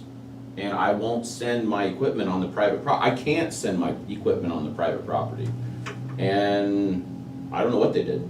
I And told them Shane, no. and if somebody has 40 acres and they want to develop it into a subdivision, Yeah. there's a note on that plat that states that the county will not take over that road. The only time they might is if it connects.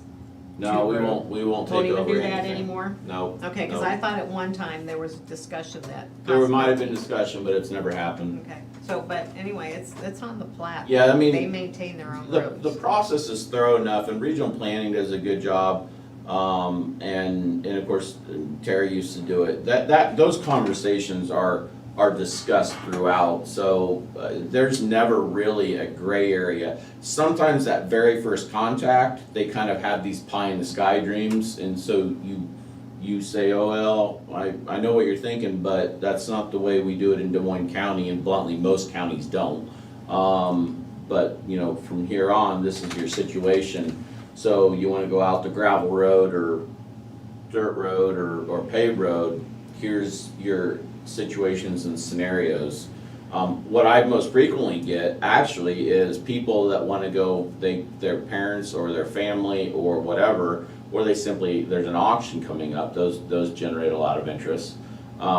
And they come in and ask, are you guys planning on, the rumor is you guys are you're gonna pave that road. My realtor said there's a chance the county might pave that road. That's the most common interaction we have.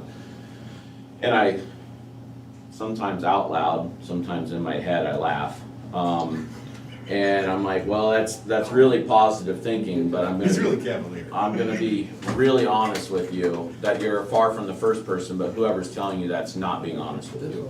Because I've been here long enough now to know what paving rumors the county has started. Because before I got here, there was an engineer that had, actually there were multiple, they had roads all over the place that they had in their paving program, and they didn't have a dime of funding to do it. They just had them out there to make people happy. Right. And so we cut that cord after I got here. I came to the board and one of my probably the second year, probably wasn't the first year, once I had my feet underneath me, and said, guys, I've done the math. This needs to move out, because we can't do it, we can't afford it. And so, now these days, when that rumor's out there, either it's getting said by somebody that really wants to sell a piece of property, or it's getting said somebody that's not honest, or I'm just getting lied to. Any of the three, it doesn't matter to me. I just give them the honest information as to what the future holds for that road, what it's gonna be like for them, so they understand what our office does and doesn't do, and they can choose for themselves if they wanna be out there or not. Okay. I mean, You know, it's- those are there's different variances with how we handle stuff in the city Yes. and how things are handled in the county. There are. I'm just, There I'm are. just trying to get my hands. Taking around it. over roads is probably a biggie, because I'm guessing the city, if you build it to a certain standard and you do something certain, the city probably will annex it or take that road over. That does not happen in the county. So, And That's just- Shane, just- and years ago, before Thank we you. even had any regulations, you know, people had those 40 acres and put all those lots in there. They just had like cow paths back to each house. Yep. And then they complain about it and what can we do? But now if somebody had a big subdivision like that, there is road requirements in there, what they have to build that road up to. But they still maintain it. That's They still true, keep if they it do a big themselves. enough, if they do a They're big big enough enough. subdivision, it's not just a one lotter, but it's, if they build big enough, there are some road requirements also. And there are a few of those, I can show you a couple of those when we're out and about, where they had to build it to a certain standard, or they had to get a waiver to be able to do How something big, different. how big of an addition is that? How many? I wanna say 3 lots or bigger, Okay. to get into that. I don't. At one time, I mean. Yes, yeah. So, there aren't a lot of those in the county, but there are a few. And so, I mean, back to the dirt road, they do a petition, we do a hearing and notice. This is just the overall process, this isn't where we're at right at the moment. I would put together an engineering estimate, and present that. In most cases, they're already gonna have some round number that I've already given them, possibly even good enough of an estimate for what's gonna go forward.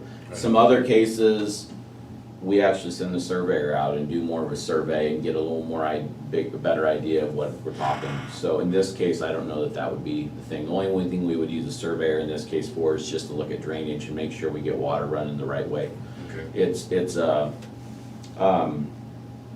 So then it jumps into, there's some language in the policy about a 5-year plan.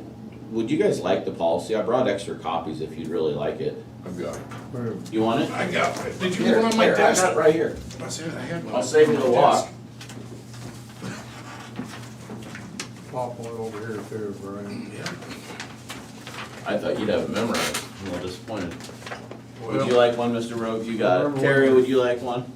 Remember when we wrote No, that? thanks. Still working on memorizing my phone number. I can probably find it in TCM or A few whatever. more years, so. I'll have it. Colin, you want one? I got it memorized. That's just, here, Oh, Terry, boy. since you're bored. It's same as the 5-year plan. That's northeast. Brian, that's northeast, I mean, or south.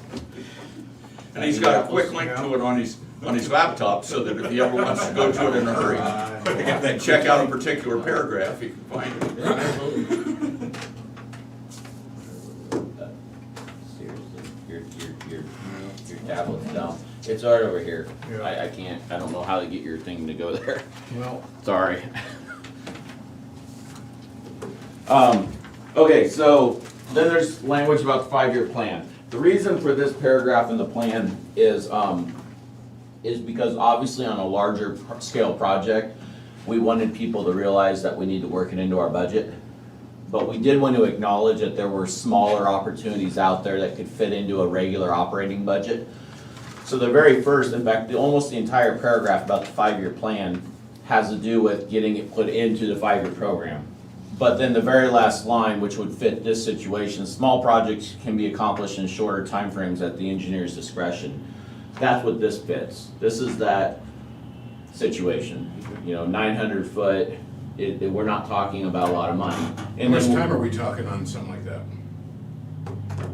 time is in, what time for what? I'm sorry. I mean, to do the work.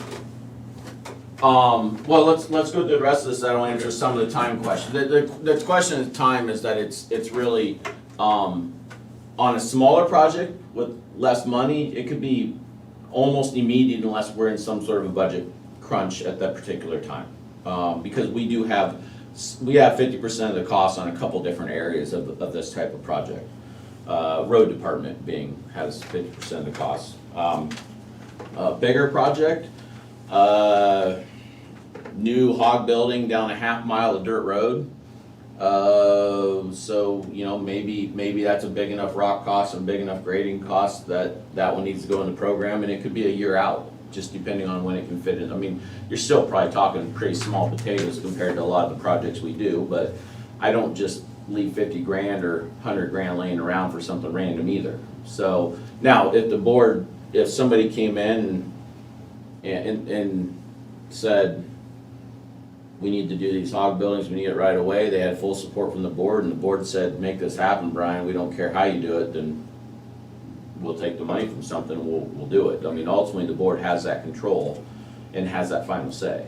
The board could say, even on this deal, it could say, I'm not interested in this, pass it on to them. And then they'll say, well, could we do a work session? So we can talk to the board, and then say, okay, which is what happened on that one that was on top of the hill.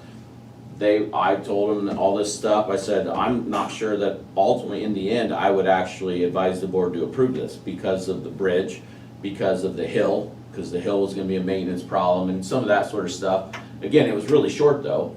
But I said, this is definitely one we need to talk to the board about so that everybody's on the same page. So Was it more on that one because of the grade, or? it was, it was just kind of that combination of everything. Now, ultimately, in that case, as long as it was built right, we probably would have been, I don't think I stood in the way of it. I think he didn't proceed because he didn't want to spend the money, and he thought it was just gonna happen and gonna be free and not gonna be a problem. Do you feel like this group is going to come forward then, or? Well, first of all, this group, I've known this family for forever and ever and ever. They're not coming down to this board meeting if they don't have to. These people don't want press. They don't want to stand. I mean, this just a family I'm very good friends with, and that's other part of the reason I want you guys to understand the process, because it doesn't matter if it's best friends with me or whether it's a person I can't stand. There's still a process. There's still a petition. There's still whatever. There still doesn't happen. Just because I'm good friends with you, it doesn't happen like this and slide on through. No different than if I hate your guts, it's still gonna happen and be whatever. It's gonna be the same process. That's why we have policies. Right on. And so anyway, that small projects can be accomplished in shorter timeframes at the engineer's discretion. In this particular scenario, I probably wouldn't run it through the 5-year program. We're talking about small potatoes here. If they decide they want to proceed. Now, keep in mind, the road is not their only issue that they're chasing. They're still doing their own homework on what it's gonna take to build a house. They gotta run utilities, because there's no water right there, so they're gonna have to find out what it costs to run rafting, all the exact same numbers I ran when I built my house. You know, what's it gonna take to run rafting? What's it gonna take to put in a septic system? Maybe they get sticker shock and this doesn't happen anyway. Right. I have They're no going through the idea about process. their financial position. So then we get the right of way at the bottom of the first page. It's gotta be 66 feet. I've already told them this. I've already kind of walked through this with what it would be. Do you know Jeff Wirt? I don't know. Anyway, I've walked through it with Jeff. They know it's gotta be 66 feet. It is a 33-foot road, so they will need another 33-foot right of way. Yes, Tom? You said they get sticker shot, and I'm just thinking, my wife doesn't get sticker shot, so I have to get it for her. I'll go, she'll go. He's the volunteer sticker shocker of the family. It's gotta be a great world if you Oh, don't yeah, get sticker I shot. remember 2 or 3 of those. God, that ought to get something out of her. Just sitting there. Yeah, well, that's She a didn't peaceful budge. place to be. Yeah, bless her heart. It does mention they have to, deposit with the treasurer, 100% of the right-of-way costs, before the county will move forward. Now, in this case, if the neighbor to the south will grant the right-of-way with no expense, and of course, their land, I mean, on their side, that right-of-way would be free. I mean, there may not be a right-of-way expense. If they were gonna buy the right of way. Well, the and neighbor's they right can't, of they way can only pay for the right-of-way. I wanna make the discernment here, they can only pay for the right-of-way, they can't buy the right-of-way. We would have to buy the right of way. Okay, I understand. Then they're paying, Okay. they're paying us for the cost of the right of way. We're not allowing, I mean, the two landowners in this situation, we'll discuss it before it ever comes to fruition. It's still our right of way at the end of the day. Yes, absolutely. And the lady that they're friends with that owns this field, she may be willing to give the right of way but want money for it, which is her right. I mean, and so their cost, because the north side will likely be free. Now, we do have to do a survey and a plat. There's a little bit of expense there. But point being is there may be a cost for her half and not the north half if we can get it off both sides, because, and that's my preference and they know that. And we say that right in here, our preference is to have it off both sides, because that keeps the road where it's at. And it actually is much cheaper that way for them also, because it also is less grading. And in this section, who knows? I don't know where this will go. It's just, it seemed like, because of the timing, it seemed like a good chance to kind of dive into this a little bit further with you guys, so. That dirt stops right there. Oh, did you get it there? Yeah, I've got it, but that dirt stops, showing it's gravel up Yeah, it's not a long stretch of dirt right up road. there, but then the dirt goes up around that curve Yes. and that. Yes, it's basically a quarter mile plus a little bit. If And, you're- and they're looking to go from here over. Then is what, if it does come to that, I'd like to see what we did on 178th out there off of Jimtown, put a gate up on each side, up That- here. That and takes here. the landowners petitioning for that. Board can't do that without landowners Well, petition. talk to them about it. Well. Cause you know what's gonna happen. No, the family You know won't, what's gonna the happen. family won't want that, cause all these family members drive through this dirt That's road just whenever it's exactly not right. wet. Then they're gonna want it, they're gonna want the whole thing gravel then. Well, Jim, that family's been driving through that dirt road I for know. 70 years, and they've never asked me about gravel yet. They know when they can and when they can't get Yeah, through it. they don't tear it up, it's other people that, yeah, so you understand, that's a sea I level, know and that's where it comes another petition.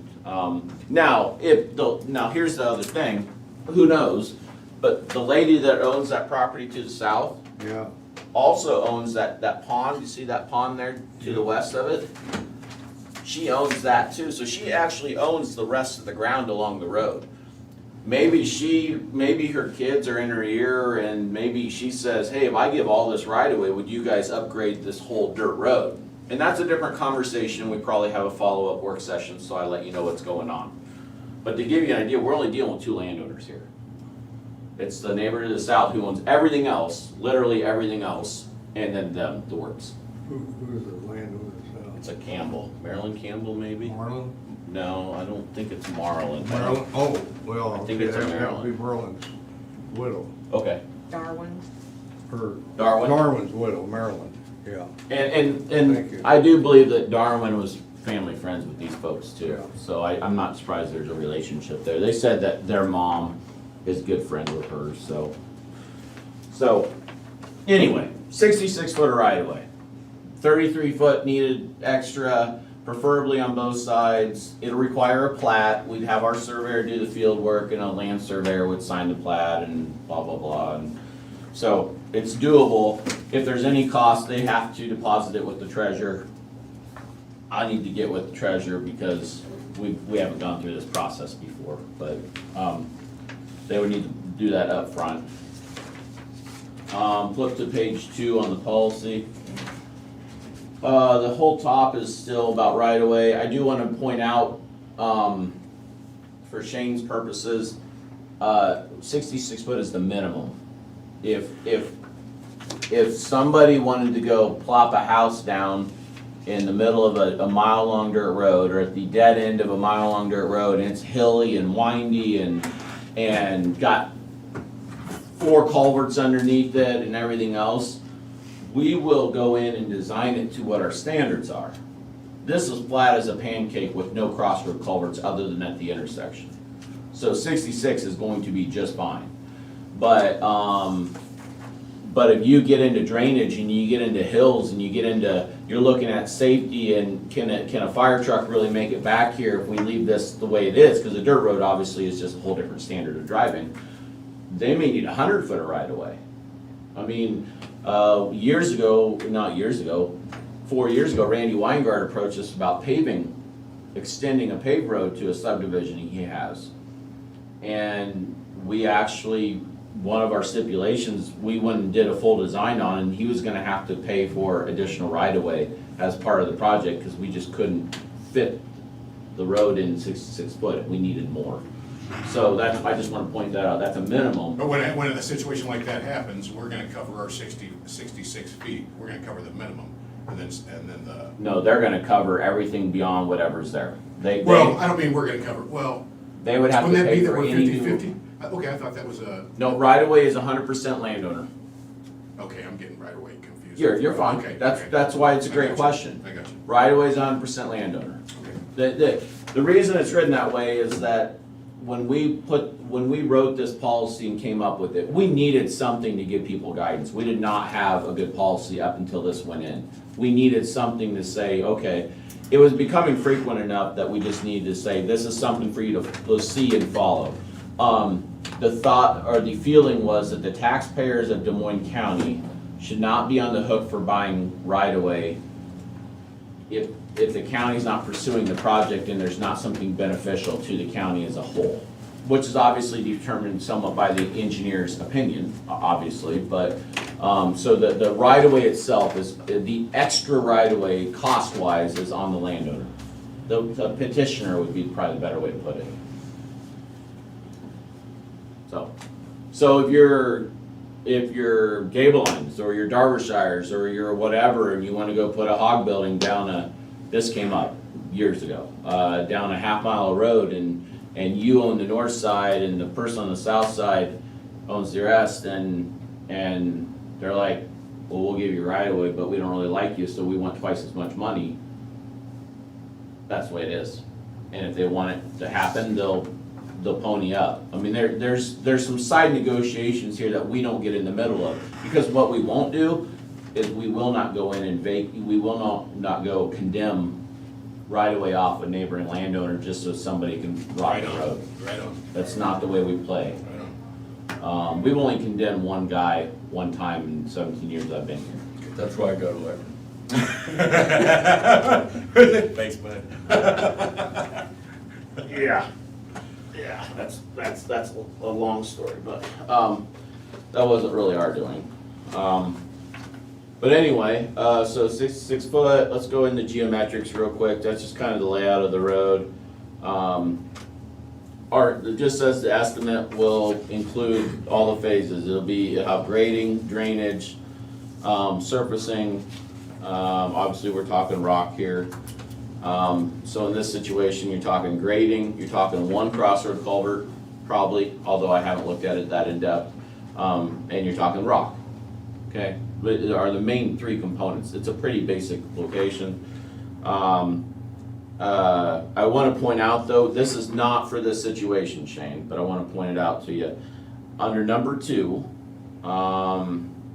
it mentions, of course, grading expense shall be split equally between the county and petitioner. So again, there's your 50%. So we would pay for half and they would pay for half. That's kind of where your 5-year program budgeting kind of stuff could come in a bigger picture, if you're talking about a longer stretch or a more complicated location. Right. So there's 50%. Then I want to jump to the, this is where another benefit to this location. In 2A, it says, in the event the petitioner desires to perform grading with petitioner's personal/business earth moving equipment, the engineer shall review and determine whether to approve the proposed equipment fleet. The county shall not be responsible to cost share 50% as otherwise provided. So if you have the ability to do the dirt work yourself to the standard that we dictate, this is almost specifically because of one instance. Again, it was a Gabeline hog building. They have all their own dirt equipment. They've got dozers, they've got scrapers, they've got all of it. And so it didn't proceed. This policy wasn't in place and they did not move forward with that spot. But it was something we learned from and decided we would address it.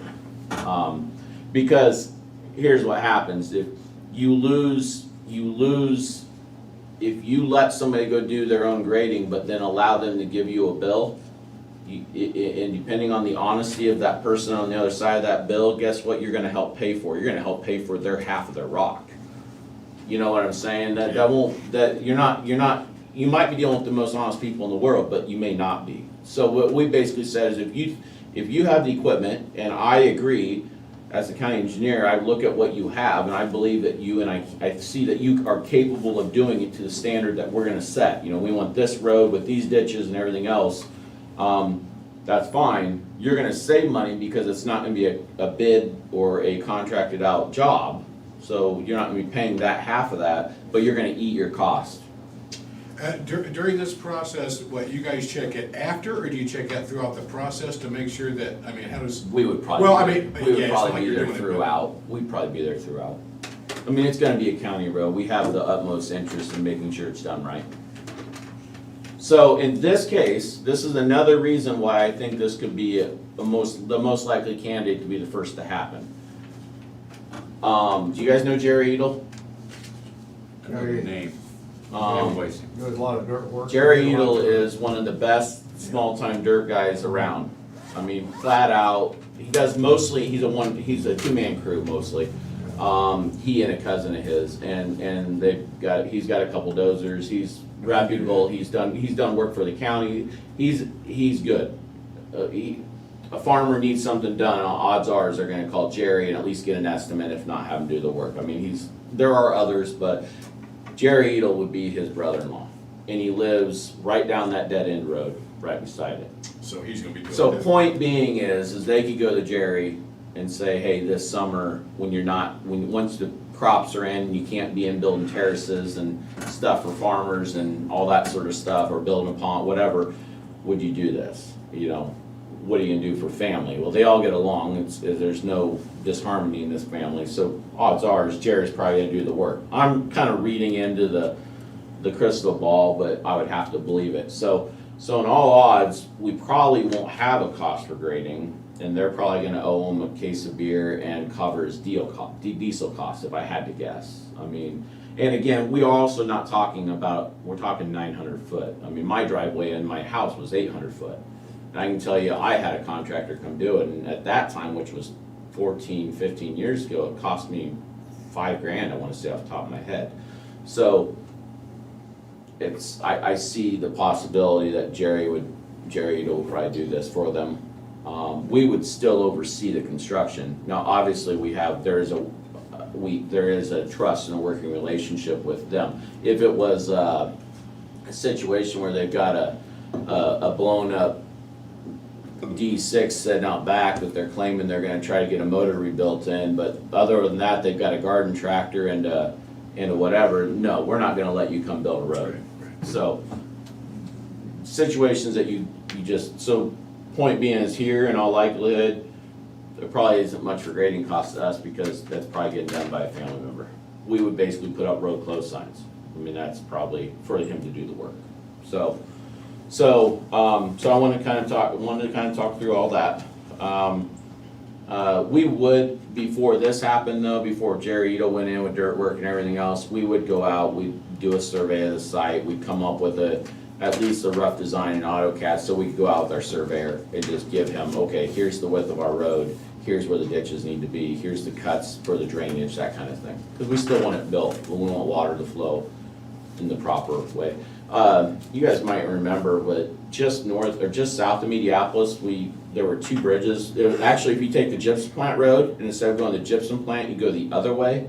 There were two bridges there that we needed to close, and so it was more economic to go around those bridges. So I bought all that right away. Jerry Edel did that work. And since it was all under the bid threshold, I went to Jerry and said, Jerry, we got some survey on this, but we need some field fit done too. Can you fit this in? And he did it. I hired him to do the work. He did that conservation when they built. He's done a lot of work for Shooting conservation. ranges up again too. He came in and helped them on their berms and stuff. So anyway, point being, he's related, he's family, he's sitting right there. My guess is he does the dirt work. Maybe I'm wrong. Maybe we end up hiring somebody to do it. I'm just saying. Drainage structures, again, we're talking about a small diameter culvert on this is the only thing we're talking about. They will have a driveway culvert to pay for also. Obviously, they'll have a driveway eventually. But, the cost of that, of anything drainage related is split 50% both ways. Unless, and I wanna point this out, cause this is where it becomes another issue for people. Unless it's a larger drainage structure. Yet again, it was the board and the engineers saying when we built this, okay, that's awesome, you went and bought 40 acres on the other side of a 100-foot bridge that is in terrible shape. We're not gonna put all the taxpayers in this county on the hook for one drainage structure because you found the place you wanna build your lifelong house. So if it's a bigger drainage structure, and here it's basically identified as a 60-inch culvert or larger, in fact, it says, the cost will be split equally for smaller stuff. Larger structures will be full financial responsibility of the petitioner. So I just want to point that out, because that has also put a kink in some people's plans. Surfacing will be split equally between the county and the petitioner. Minimum rate will be 1,800 tons per mile. So again, they pay for half the rock, we pay for half the rock. So, in the end, as we've gone through this, because that's the kind of the overall summary of you can read through it at your own leisure if you can't sleep very well or something. In the end, we're on the hook for 50% of servicing, 50% of grading, 50% of the drainage structures. They're on the hook for 100% of the right-of-way. And so you can kind of start to see why, with what some of the context they have and having only half the ground stuff, why this might be economically feasible if it moves forward. So that's why it was worth having a work session with you. To give you an idea, the next thing I'm gonna do is I'm gonna pick an evening. Again, I'm friends with this family. I wouldn't necessarily do this to everybody, but hey, friends with this family. So I'm gonna pick an evening sometime before planting season starts up and probably go out at 5 or 6 in the evening, probably have a beer and we'll go look at the road. That's probably how that's gonna go. So, We'll take Tom with you. Tom is always welcome. You So, gotta have your beer. any of I you can are have a welcome. You guys are welcome. Ask permission, what's You going on? guys are always welcome on any county business I do, especially if it involves beer. But it doesn't ever involve beer during the workday. That the So- county doesn't pay for your beer. No, So, I don't drink and drive, I will say that, so. But, so I just wanted to give you the big picture, which it's really kind of a small picture in this situation, and make sure that none of the three of you have any sort of an immediate reservation about this. If you do, that's fine, I just wanted to present it and make sure that there wasn't some major roadblock in your thought process. Not mine, I go with your recommendation. Well, keep in mind, they're still chasing their stuff, I'm gonna meet with them, there's still legwork here, this is not a done deal. They may walk away from it, they may end up building a house somewhere else on a gravel road they don't have to spend any money on. I have no idea, this is, if I didn't think, I get these calls and probably 1 out of 20 of them end up with me sitting here in front of the board talking about it. Most of them don't really ever get serious and off the ground. I just suspect this has more potential than some others. Maybe because I know more about the scenario, but that's just the way it is, so. Again, I'm coming on the back end, but I mean, as long as it doesn't look like to me like we're setting a precedent, man, I'm Well, cool I with mean- Jimmy and Tom and you. And to be honest with you, Shane, you're not on the back end at all of this. I mean, I'm not kidding at all. This is, I don't consider you on the back end in this process at all. This is the beginning of a possible upgrade, that's all it is. We have a policy in place, and the policy has never been truly applied. I have mailed this policy to probably 2 to 3 dozen people over the course of time. It's just, sometimes But it if gets this thrown works away, out, whatever. I don't have So, a. I've mailed 2 of these policies out already this spring.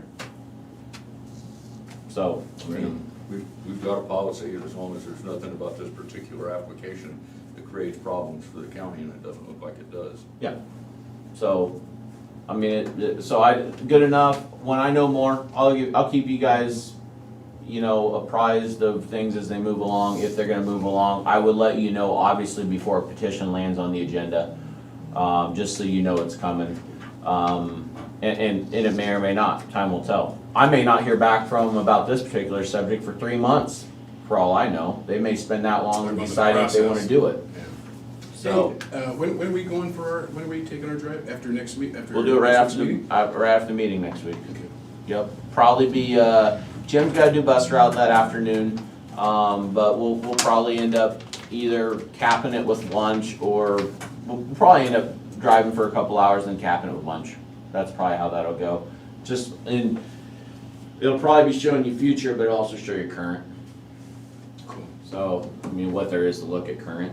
So, I guess what I would tell you is if we stay dry after this rain and it's dry conditions, life's good. If it's anyway muddy, you may not Is it wanna wear raining your. right now? Or is it raining today? Yeah, it is. I know we're training If right it, now. if it's, It was it's earlier. on and Was off, when I yeah. came in. All I'm saying that is for is you may not wanna wear your best wingtips if it's muddy.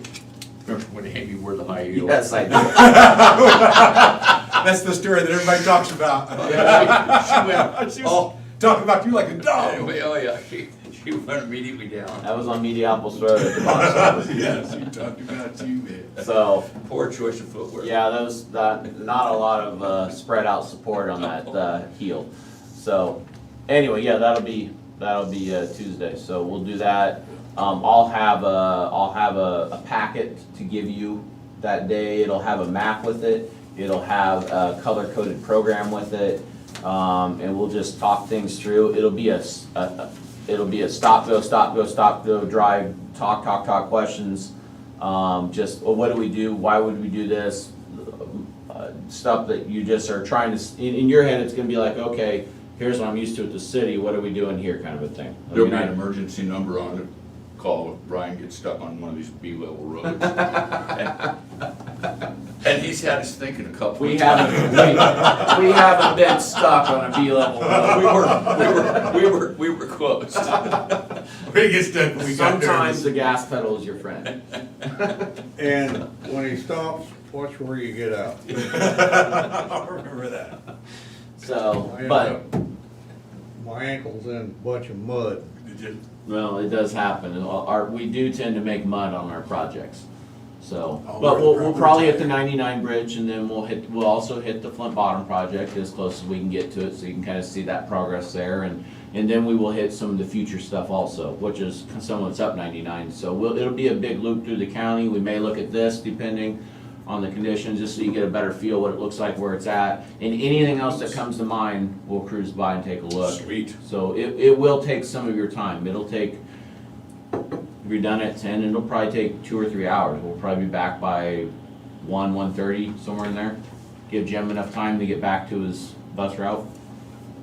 So, thank you for your time. I'll let you know if this goes anywhere else. Thank you, Brian. Thank you, Brian. This morning on that bus route, we off air now? Oh, So to excuse me. speak.